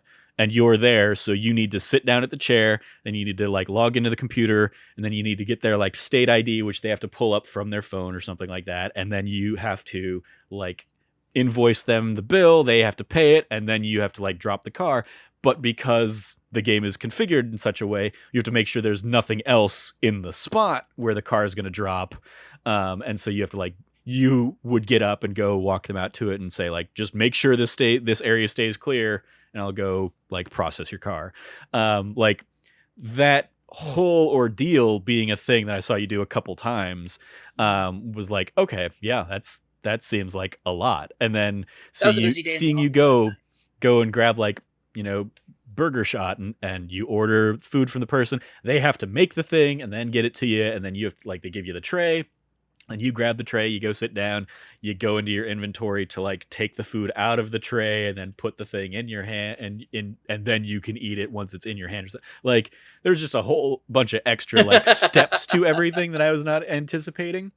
But I did like that role play element of it, especially so I don't have to sit down in that chair to do the job. I could stand in front and just do the interface, the UI interface, and just have it done. Yeah. That's fair. Because I also Yeah. saw you like eating at like leaning up against a wall or something like that, and then the cops show up because something else was going on. I didn't quite catch what was going on at that moment, but I went to Burger Shot to get something. They were closed. And I was like, okay. And when I went to go back on my bike, like a car pulls up to the convenience store next door. Out hop a bunch of dudes in ski masks. They got a hostage. Like it's a whole hold up thing. And I was like, because I'm like, if they come at me, I might have to defend myself. So I had my gun out. I was leaning up against the wall. Then the cop showed up, and I was like, okay, I don't need to do anything anymore. But then the cop saw me off to the side. Was like, immediately like, hey, who are you? What are you doing? It's like, I'm just like, I was just here. I just wanted to make sure I wasn't going to get caught up in all this. Yeah. Like you were like, I loved you were trying to like whisper to them and notify them what's going on, but like they weren't picking up your whispering or they weren't hearing you or anything like that. So, but yeah, like then when he came over and was asking you, I was like, oh, he totally thinks you're like a lookout or something like that. Yep. and I don't know if you did like the best job of like convincing him, but I mean, he bought it and walked away. Well, like I wasn't part of their right. Yeah. Lookouts aren't normal part of the like the heist setup. Right. 4 players to a heist, and most of the time you have a cracker, or whether they're cracking a safe or cracking like security stuff. You have a cracker. You have a point man who runs like the operation. You have the negotiator, who's the guy that talks to police. You have to like plan things out. Like there's a lot more to it. A spotter or a lookout is much less average, and so when I was just like, yeah, no, I'm not part of them, I was just trying not to get involved. That's much more common than anything else. Yeah. Because especially since like, oh, they would have gotten another hostage for free, basically. Because I was just in the wrong place at the wrong time. Like I've been like riding my bike down the street and get like they pull up in front of me, get out in masks, and be like, hey, get in our trunk. I've dealt with people who are super professional, like. Hey, so we're not going to steal. Like, we're not going to steal from you yourself. We're just like, we just need you to be a hostage. Just follow instructions, and you'll make it out okay. No problems. Earlier today, I was playing, and that's exactly what happened. We were in a jewelry heist, and I was like out there, and I was like, I had my hands up. They had another hostage who, quote unquote, got lost in his head, which is a way of saying like he's not responding. Like he's in his menus, he's not responding to anything. And so, but I was responding, and I was like, yep, I have my hands up. One time I was with people, and they wanted me to be on my knees with my hands up, which is another emote for putting your hands up. And I couldn't get to it fast enough. And they were getting upset at me, and I was like, listen, man, like, I've had both my knees replaced. And they're like, oh, doing what? Because, like, the background of my character is he's a former amateur, pro wrestler who used to go around the country and wrestle. Under this reverend, evil reverend, gimmick. Yeah.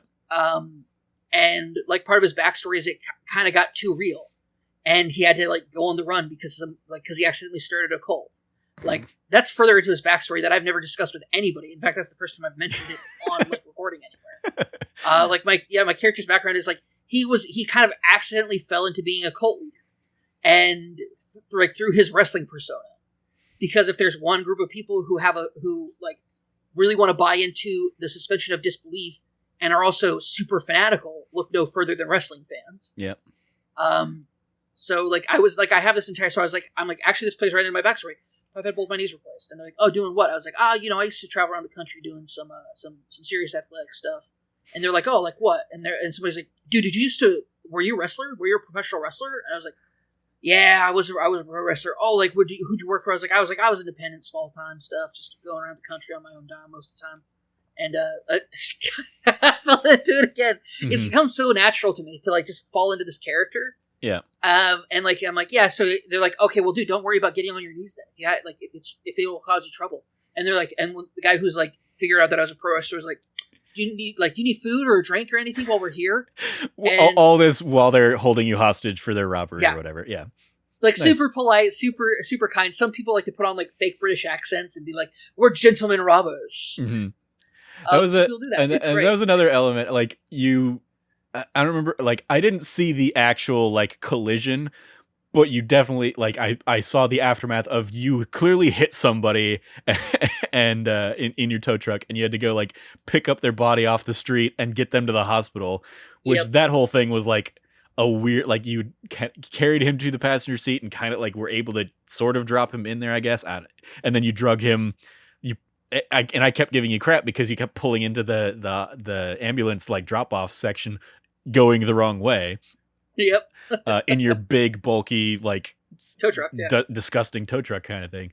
And then you drop the guy off, and I was like, well, like he was weirdly cool with like you having just run him over instead of like getting lawyers involved or something like that. Like I was like, I expected that to take a way like weirder turn, but also like it was just a weird like, oh, that's another element that I certainly wouldn't have thought about in the game of like, because you clearly don't want to get like, you know, like cops at you for like a hit and run kind of thing, but you did hit this guy. So you got to like figure out how to make it right with him, I guess. Yeah. And most people are understandable, especially since like sometimes because of lag, like a person driving really fast will like, yeah, because then like the flip side happened like like half hour later or something where like you got hit while you were riding your bike and somehow survived it and were able to like get up and kind of dust yourself off. And the guy also, to his credit, came over, was like, so sorry man, I didn't see you there. And like, you good? You like everything good? I was like, all right, this is a weird community in this NoPixel server. If you lived in a GTA world and wild and crazy stuff happened all the time. One, are cops gonna give a crap about like your little hit and run? Probably not. It's probably like it's a whole thing of like but it's also just common courtesy. It's a combination. It's a weird combination of people just being courteous to each other, but also the result of if you live in a hyper violent world, if you do something nice for somebody, it's probably going to go a lot longer. Yeah, a lot longer of a way than otherwise. Like that's something that I've learned as my character is just like being kind and considerate. Like when I have to get repairs done on my truck, I know that it takes up a bunch of space and it can be a hassle for the people in the repair shop. So I'll park outside, I'll run in, make sure that I have enough space, talk to a like mechanic and be like, hey, I'm going to be bringing my truck in here, doing some quick repairs. This is the situation. I just want to make sure. And they are always very grateful. Like, hey, thanks for just like not peeling your big ass truck in here and getting it repaired and then like crashing your way out like half the people do. Because people will just like come up, and because it's an automated service, they'll come up, they'll like peel in high speeds, like almost crash into a wall, go in, fix themselves, and then peel right out without ever talking to anybody. And part of my thought is, this is an RP server, guys. Like, get out of your car, talk to people. The mechanics are super cool. They're super helpful. My truck is too big for them to manually do repairs on inside the shop without taking up too much room. But if I park on the sidewalk, they still have access to the UI stuff. So they have they'll come out and they'll work on my truck with me outside, and it feels like a real experience working with mechanics and stuff. It's awesome. Yeah, that was definitely something that I'm definitely still like somewhat in the dark on of like what is automated versus what is like other people doing. Because like if you weren't there at the impound lot when those people were like coming to grab their cars, there seemed to be like, oh, here's the automated way of doing this. No. It sends a notification to tow truck drivers saying there's somebody at the office that needs help. Okay. Well then like the versus, I guess, so that's only in-game people can help you do that. But like what if nobody's, I guess, what like is there a chance that there wouldn't be any tow truck drivers in game to do that? Okay. It's very unlikely. Tow truck driving is a very popular side job that people do. But then, like, on the flip side, you had, like, the rental car thing that you were able to do and go grab a rental car, and that was completely automated, and there wasn't, like, a option of doing that. And so it definitely feels like there's, like, a weird hybrid potential thing going on there. Because, like, you kept talking to a guy that was clearly just, like, an NPC something. Oh, Tim, yeah. Tim in the tow truck place, where, like, so I assumed that if you weren't there, that they could just talk to him and go through all the prompts. Sort of like when you went to the hospital, there was it Nancy or somebody who was like, you were like, she works so fast, you never even see her. And so like that was clearly an automated thing. But then some guy came out and like was clearly also working at the hospital to like check in on a patient for you or something like that. So like that's where I'm like a little, I guess, just confused in like the very like the differences in what people are doing in that game versus what just can be done in that game. So the idea of like, oh, yes, you can automatically do a mechanic and get your shop fixed, or there are mechanics that are actually working in there. I guess, like, is there, apart from the fun nature of like interacting with somebody and doing the role play conversation, is there like an added benefit to like doing it with somebody in person versus Sure. doing it like doing the automated, like is there like a surcharge where you pay more to do it the automatic way versus the manual way or something like that? So yes and no. Some things work that way where if somebody is there working, for example, if I went to a burger shop and there were no employees working, I could use the automated system to get food, but I wouldn't get a quote unquote murder meal, which is put together by somebody that has like a toy and fries, a drink, and a burger in it. I'd have to buy everything a la carte, and I'd be paying it through my bank account rather than in cash. I'd have to pay it in cash rather than through like my bank account, like I get when somebody charges me through the payment system. On the flip side of mechanics stuff, so there's stuff where like you can have the car fixed, but unless you have a mechanic, there are certain things, like there are actual parts in your vehicle that have to be replaced by a mechanic. So your car can still work and run, but it's not going to run as efficient. Okay. You need to go in and have those parts changed out, and so the parts are actually cheaper if the mechanic makes them themselves with materials in the game, versus buying the part from Benny, then installing it and charging you for it and whatnot. So it's all like, there is some, like for mechanics, if they have raw materials that they purchase themselves, it's much cheaper than if they were buying parts from Benny to then install in your vehicle.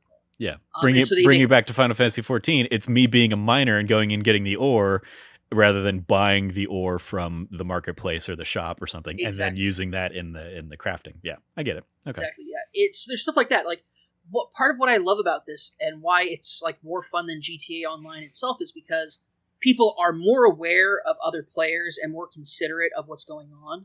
But you also have players who are deeply invested in their bank robber characters. They're like, I'm a bank robber. Like, that's what I do. I rob banks, or I rob convenience stores, or I do these like smash and grabs. And you have some players that are more vicious than others. Some that are ruder. I have like people who I went hunting once, and actually I was fishing, and my car broke down. My car broke down because I've seen you drive. You don't need to explain. But like it stalled, and I was like, "Ah, crap! It stalled." And like, okay, that's fine. And then I got attacked by a mountain lion. Or a cougar, whatever they are. I got attacked by one. I was trying to pull out my gun, and then I realized I switched my gun for my fishing pole in my quick slots, and so I was like pulled out a fishing pole rather than my gun to try to like deal with this thing. Mauled me to death. And I was out in the middle of nowhere in the woods, in the mountain range, just like needing help. And sure enough, somebody drove by and helped me. That dude was a dick. He literally tried to use me as bait for like, they're like, he met up with a friend of his, and he's like, yeah, I brought him here because we can try to use him as bait. And the guy was like, that's not how this works. And while they're arguing with each other, I'm in the back of this truck, like incapacitated. I can't move or do anything until I get help by EMS, by Nancy, or an EMS specialist. And the dude didn't park his truck, and so I roll down backwards in this truck, going down a mountain range, and like the truck's flipping over and stuff, and it's awful. It's just awful. And in trying to come down and like solve the problem, one of them falls down and tumbles down and dies. The other tries to bring his truck down, and his truck goes careening off the side of the mountain and dies. And so like, at least karma. No. So what ended up happening is like one of the guys revived himself, and then like, okay. which is bad because you lose everything in your inventory except your phone and your license, and you lose all the money that you had. So this guy comes back around. He brings another truck, and he like meets up and is picking us up. And one of the dudes is like, actually, the truck this truck also went careening. And one of the guys is like, actually, you know what? Why bother helping this guy? And he robbed my body and like left me for dead up there. And so like, if I ever see this guy, it's on site. Like, no joke, I will kill him. And if when the cops are like you tried to kill this guy, and I'm like, I'd like to claim the Revenant Law. The Revenant Law, yeah, he left me in the mountains to die after being mauled to death by an animal, and I survived by pure force of will and human ingenuity. And so I'm going to. So I felt it was necessary for me to get revenge and murder him. And I'm like, and last time I checked, Revenant laws were still legal. So I just did what I had to do. Street justice. There you go. Yeah. It's on site. If I ever see him or his buddy again, I'm gonna. It's on site. I got my pistol ready to go. All right. My Beretta 9mm is what I have. Good. I'm ready to go at any time. Good luck with that. So, like, did you? Because I guess I wasn't paying close enough attention. Like, how do you? Or part of it was like the UI was blocked by your own HUD and stuff like that. So, like, how do you know who he is? Like, did you get his name? Were you able to kind of get like a player ID from him and stuff? Nope. If I see him, I know what he looks like. Okay. If I see him, it's on site. And you can't change appearances and stuff like that? You can't change your core appearances. No, he could create a new character if he wanted to avoid me. Mm-hmm. But he was an obnoxious enough dick that I don't think he's going to try to. And if I ever see him, it's on site. All right. I know what he looks like. I know what he sounds like. I know what his friend sounds like, and I know what his friend looks like. If I need to, I will do what I must. All right. I will hold a man hostage to get his friend out, and then murder his friend in front of him. All right. Well, I hope that never gets played out of context. Chances are it never will. Chances are that it'll never happen. I have not. Yeah. It is rare to run into the same people every day. Right. Just because we're not playing on it's more popular and more common for people who play on the quote unquote whitelisted streamer server. Yeah. To run into each other and interact with each other every day. It's much more uncommon, very uncommon in regular public. In the public, yeah. So, there have been a couple times in Final Fantasy XIV where I've been like, oh, I remember seeing that name a couple days ago or something like that. Yep. It's like, oh, cool. I've run into Proxima Midnight a couple times on the Ultros server. I'm just like, there you go. Because it jumps out because I'm like, oh, I get the Marvel reference. Cool. Anyway. But yeah, it's on God, it's on site, I swear. All right. Well, good luck with that. So is that what you're going to be back with tomorrow night? You doing some back with some NoPixel? Cool. I probably will be streaming a lot earlier and longer because I don't have work right now. Because you're in between jobs at the moment. Very cool. Yeah. I don't know. Legitimately, I'm in between jobs. I'm not in between jobs in that I'm unemployed. I am employed. It just hasn't started yet. Yeah. I don't know what Logan's plan is for that news you care about this week, but if I can catch your stream around recording that, I will hop back in because it's fun watching you do. And we joked. I think my favorite moment of your stream originally was how you had been singing your little tow truck song, and then when you were at the burger shot, there's a guy playing a guitar doing the same shtick just with a different song. And I was just like, and talking about burgers and whatnot. Yeah, just this is kismet. This person is destined to be best friends with Cameron. I've actually run into him, met up with him and stuff. He's a cool dude. Nice. We both happened to be fishing at the same time one day, and I was like, "Oh, you work over at the burger shop? You do the songs and stuff?" He goes, "Oh yeah." I was like, "I do some of the same stuff with towing." And he goes, "Oh," I was like, "Yeah, I like," and I was like, "I gotta know when to tow them, know how to tow them," and I was like, stuff like that. And he goes, "That's awesome, man." Yeah. And then he's like, "I could really hear all that because your voice is scuffed," but and I'm like, "Gosh dang it!" This is during when my voice was problematic.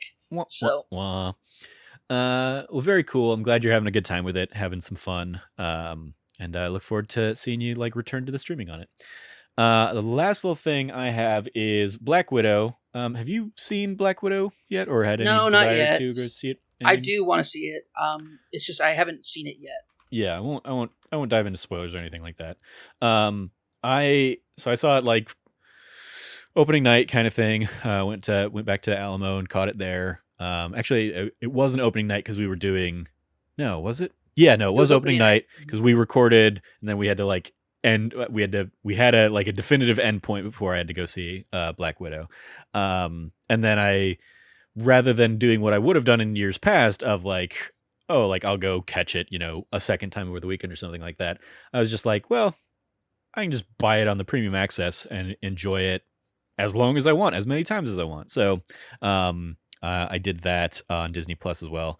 And yeah, like I enjoyed it. It's a very weird movie in that it like Scarlett Johansson does kind of feel like an afterthought in ostensibly her own movie, because it very much is like Florence Pugh steals the show in her role as kind of like a new Black Widow that will probably be the Black Widow moving forward in the series and stuff like that.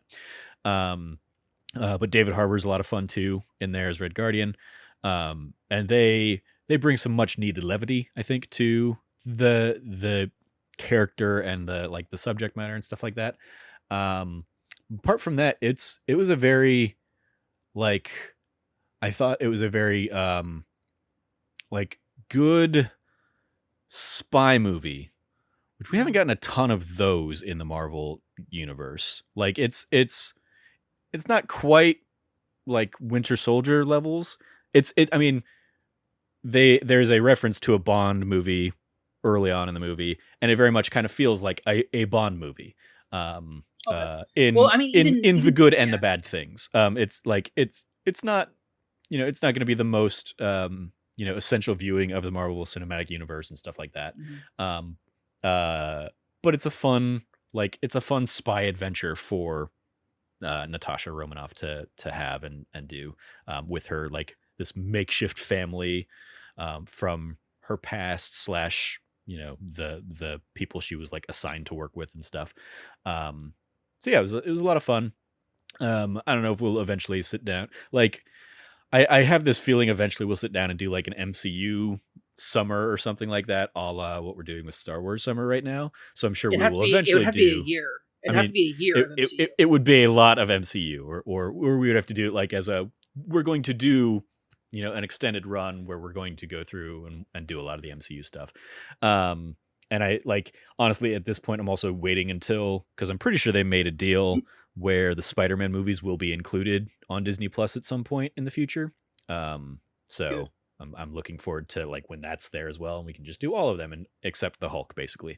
But also, who cares? But yeah, like Black Widow was fun. It was a fun time. And again, like wait, Ang Lee's the Hulk or the other Hulk? The Hulk that's actually in the MCU. I like that one. I think it's fine. It's fine. I've watched it once, I think, and I've watched it a couple of times. It's fine. Like it's a fine movie. Like it's cool. It's a pre MCU type of movie.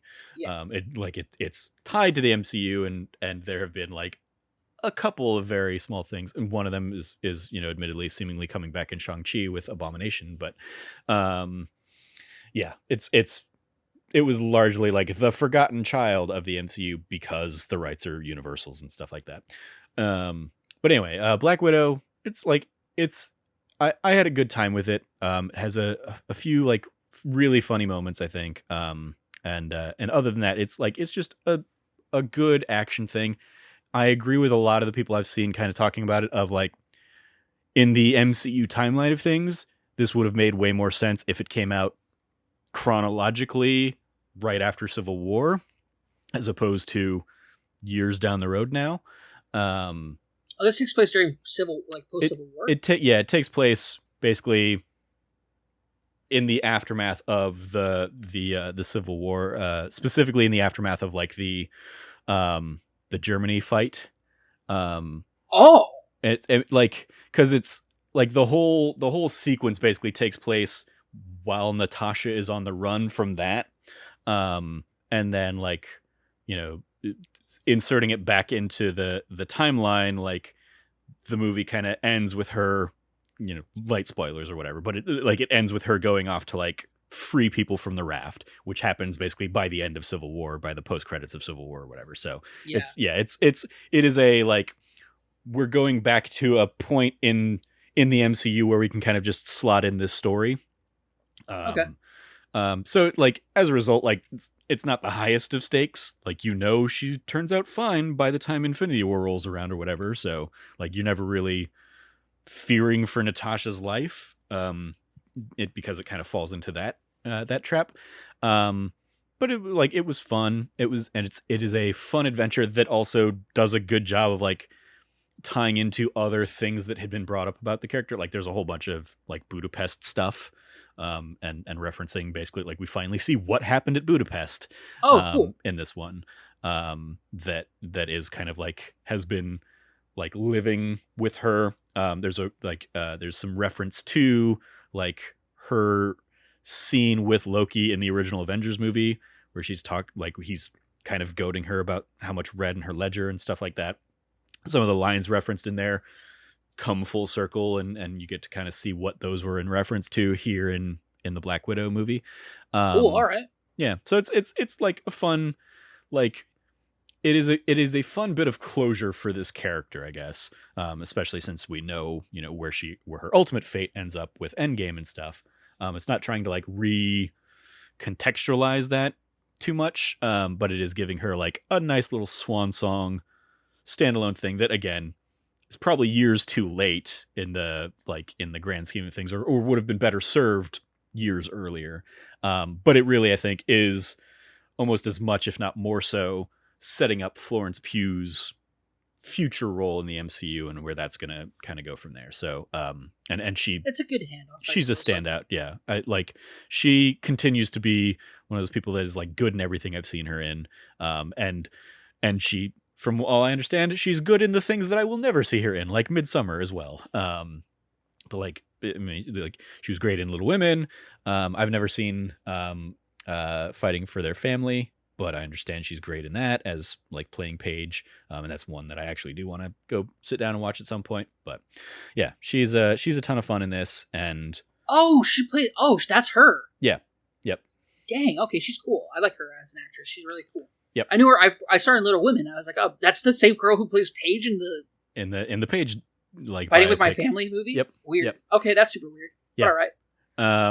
So yeah, I look forward to seeing kind of where her character kind of continues on. There's already been like in the post credits tease is kind of setting up maybe where we'll see her next, in the MCU series, be it TV or film. But I look forward to just see, like, she's clearly going to be back and is probably going to fill in that role for the foreseeable future. Makes sense bringing a younger star to kind of that can be in the MCU for another 10 years without like issue or anything like that. So it was a lot of fun. I had a good time with it. I've watched it probably a couple other times or had it like throw it on the background kind of thing because it's a fun little action romp. So yeah, those are my Black Widow thoughts. Again, it's like I would probably put it like somewhere in the middle of my overall MCU rankings. Nowhere near like the bottom of the barrel. It's a fine movie. It's a good movie. But it's also one that like because of where it like falls in things isn't going to like probably be essential viewing in the like the higher echelons of the series. So I feel like more movies though will end up being that way though. Like as the Marvel Cinematic Universe expands out, there will be the tentpole movies that you have to see. Yeah. And then additional viewing rather than required viewing. And Yeah. so I think more of the films that we're going to see coming out, especially in the near future, are probably going to fall into that category of, they're great movies, they're fine movies, but they're not like the tentpole, you need to see this movie to understand what's going on in the overarching Marvel universe. Yeah, I mean, this is definitely like a standalone side story that like there are a couple things that like tie it into Infinity War or something like that, but like they weren't like there was a lot of debate on one of the Kind of Funny shows about like this movie having like the dice moment from like The Last Jedi and Force Awakens, or not Force Awakens, in The Last Jedi, of like giving Han Solo the dice. And I'm like, it's completely different things. I don't think that applies in this situation at all, but I can loosely see the argument that somebody's trying to make of like, they're tying a specific item into like where we next see Natasha and why she has that item. And it's like, okay, but also like it wasn't being set up in that movie to be paid off 5 years down the line or something like that. So just weird little things like that. But I had a good time with Black Widow. I mean, especially if you're a fan of like the Marvel cinematic stuff, and completionist, definitely check it out. But if you don't, I don't think like this isn't going to have like long running ramifications on the next few movies in the way that like Loki's ending does. And again, I'm not going to dive into Loki stuff for spoiler reasons and stuff like that. But like Loki's ending very clearly sets up a new chapter for the MCU. Black Widow doesn't do that at all. So like Black Widow is like a very one and done kind of thing. And we'll see a couple elements kind of carry forward. Like I would love to see, David Harbour come back in his role, because he is a lot of fun, and I think he could have some fun kind of continuing on in that role, or making, doing a pop-up appearance here and there. But yeah, I don't think we'll see a ton of like Black Widow Easter eggs popping up in other movies down the line. So I think that is gonna do it for this week's episode. Thank you, Cam, for sitting down and joining me to discuss all these fun little things. Good chatting with you. Let's go around to the metaphorical table we have with any plugs. You can follow Cameron at Rev Cabot. Anything you want to give some love to, give a shout out to there, Cam? Yeah, I wanted to give a quick shout out to our D Plus show, the Disney Plus podcast that we do. We are coming towards the back end of our Summer of Star Wars as we round out July with... are we going to actually do both of the last sequel movies in July? I mean, this week will be Last Jedi, and then Rise of Skywalker will be next week, so yeah. So we'll be completing the last of the trilogies in over the next 2 weeks. But definitely, if you haven't checked it out, check out our D Plus show. It has usually the four of us, like the main cast, the main site members, being Trevor, myself, Logan, and Frank, and it's a great return to form for Frank being back and podcasting with us, and so it's a fun time. I think there's only 1 week where like Logan's car like totally like shit the bed. So yeah, there was like Empire for Empire we didn't have Frank, and then for Phantom Menace we didn't have Logan. That's right. But other than that, it has been all four of us every very week. Consistent with us, yeah. And I really liked where the discussions we've had. I will say this last episode for episode 7 was a big old slobber knocker of an episode. Like it was a big one. It was a chunky boy. But we also talked. Last Jedi will also be a pretty hefty one, in that I know specifically we have some very different takes on how the Last Jedi plays out. So it'll be probably the most divisive of the episodes so far. But it also might end up being like one of the tightest episodes because we all kind of know where we already stand on it. But we'll see. I don't know. I haven't watched it in a long time, so we'll see what happens. That's I've been like in one place on it since the beginning. You were in one place on it, and then you and I have like had a lot of conversations over it, and I think your view has somewhat shifted, and then Logan is like in a very different place, and this will be Logan's like first time watching it since seeing it in theaters kind of thing, so it'll be interesting. And then like as Logan and I kind of talk about every now and then, like we have no idea where Frank sits on these things, so it's always fun finding out what Frank's perspective is. My perspective has definitely shifted because I saw it again after it got on Netflix, and watching it again and kind of like figuring out, it's like, okay, well, this is what I like really love, and then this is how I feel about other parts of it. So we'll get into it on Thursday, but I'm looking forward to kind of rewatching it and rediscovering kind of like the things that I love, the things that I don't, and kind of piece it all together. Yeah, it's definitely one I haven't rewatched it in a while, and I'll probably sit down, even probably today maybe, and sit down and rewatch it and start working on the background doc for it. But it's one that I've long loved, but there are definitely things in there that I don't like, and that I will not like try to defend. But there are other elements where I'm like, where people like come down on this movie, and I'm like, actually, I think like I don't think your problem with that is necessarily tied to this movie so much as like what was set up in a previous movie that just isn't getting paid off the way you wanted it to or something. But yeah, we will continue that, and then. You mentioned that is going to close out our sequel trilogy this month, but then we are doing the standalones after that. So our Summer of Star Wars will continue on into August next month with stuff like the Clone Wars and Rogue One and Solo, and I believe we're basically going to close out August with the Empire of Dreams documentary. So bringing it back to the original trilogy, making everything full circle. So. Go check that out. You can follow me at Trevor J. Starkey, and I will, and maybe I cut off Cam preemptively, but I will give Cam a shout out to his Twitch channel, twitch.tv/RevCabot, where you can go check out some of his stuff, like GTA NoPixel roleplay stream, or like his Stardew Valley. Are you still doing any Yakuza stuff, or is that kind of on the back burner while you work on some of these other things? Yakuza will be coming back on Wednesday. Okay. I did not have. I needed to do something that I could cut off at any point in time, because I'm still.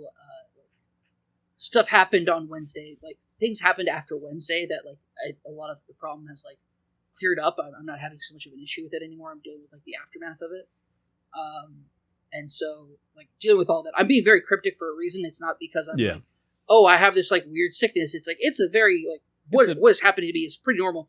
But rather, it's something that you just don't talk about because it makes people uncomfortable. It's gross and nasty, and you don't want to know. So there you go. There you go. Trevor doesn't even know what I'm talking about. You've mentioned it vaguely, and I think we have talked about it a couple times, but I definitely don't remember, or I've blacked that out or something like that. Like, we've talked about it enough that I have a sense of what you're talking about, but yeah, we don't need to dive into the specifics.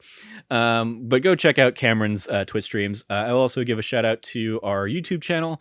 I don't know if I'll have a new episode of me and Logan playing through Operation Tango this week, because he's only sent me half of his video footage because he had to break it up into multiple parts, and every time I remind him and say, hey, you going to send over the rest of it? He never does.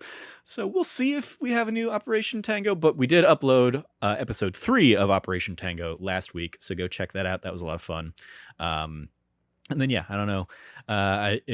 If I don't get that from him, I will try and figure out a couple other things to do as Let's Plays this week. But youtube.com/thatnerdysite, where all of our Let's Plays go, alongside our video versions of our podcasts. You can follow all of us over at That Nerdy Site, or check out thatnerdysite.com for all the latest content from us. Once again, if you liked what you heard, please remember to rate, review, like, subscribe, and maybe even consider supporting us over on Patreon at patreon.com/thatnerdysite, where every patron gets early access to a monthly bonus episode of this very show, the That Nerdy Site Show.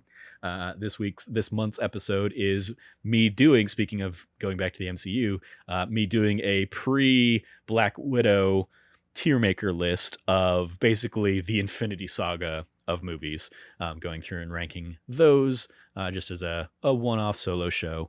So you can go check that out, or that'll go live to everybody at the end of July here. Thank you again for joining me, Cam. Thank you, audience, for listening. As always, stay nerdy and be good to each other.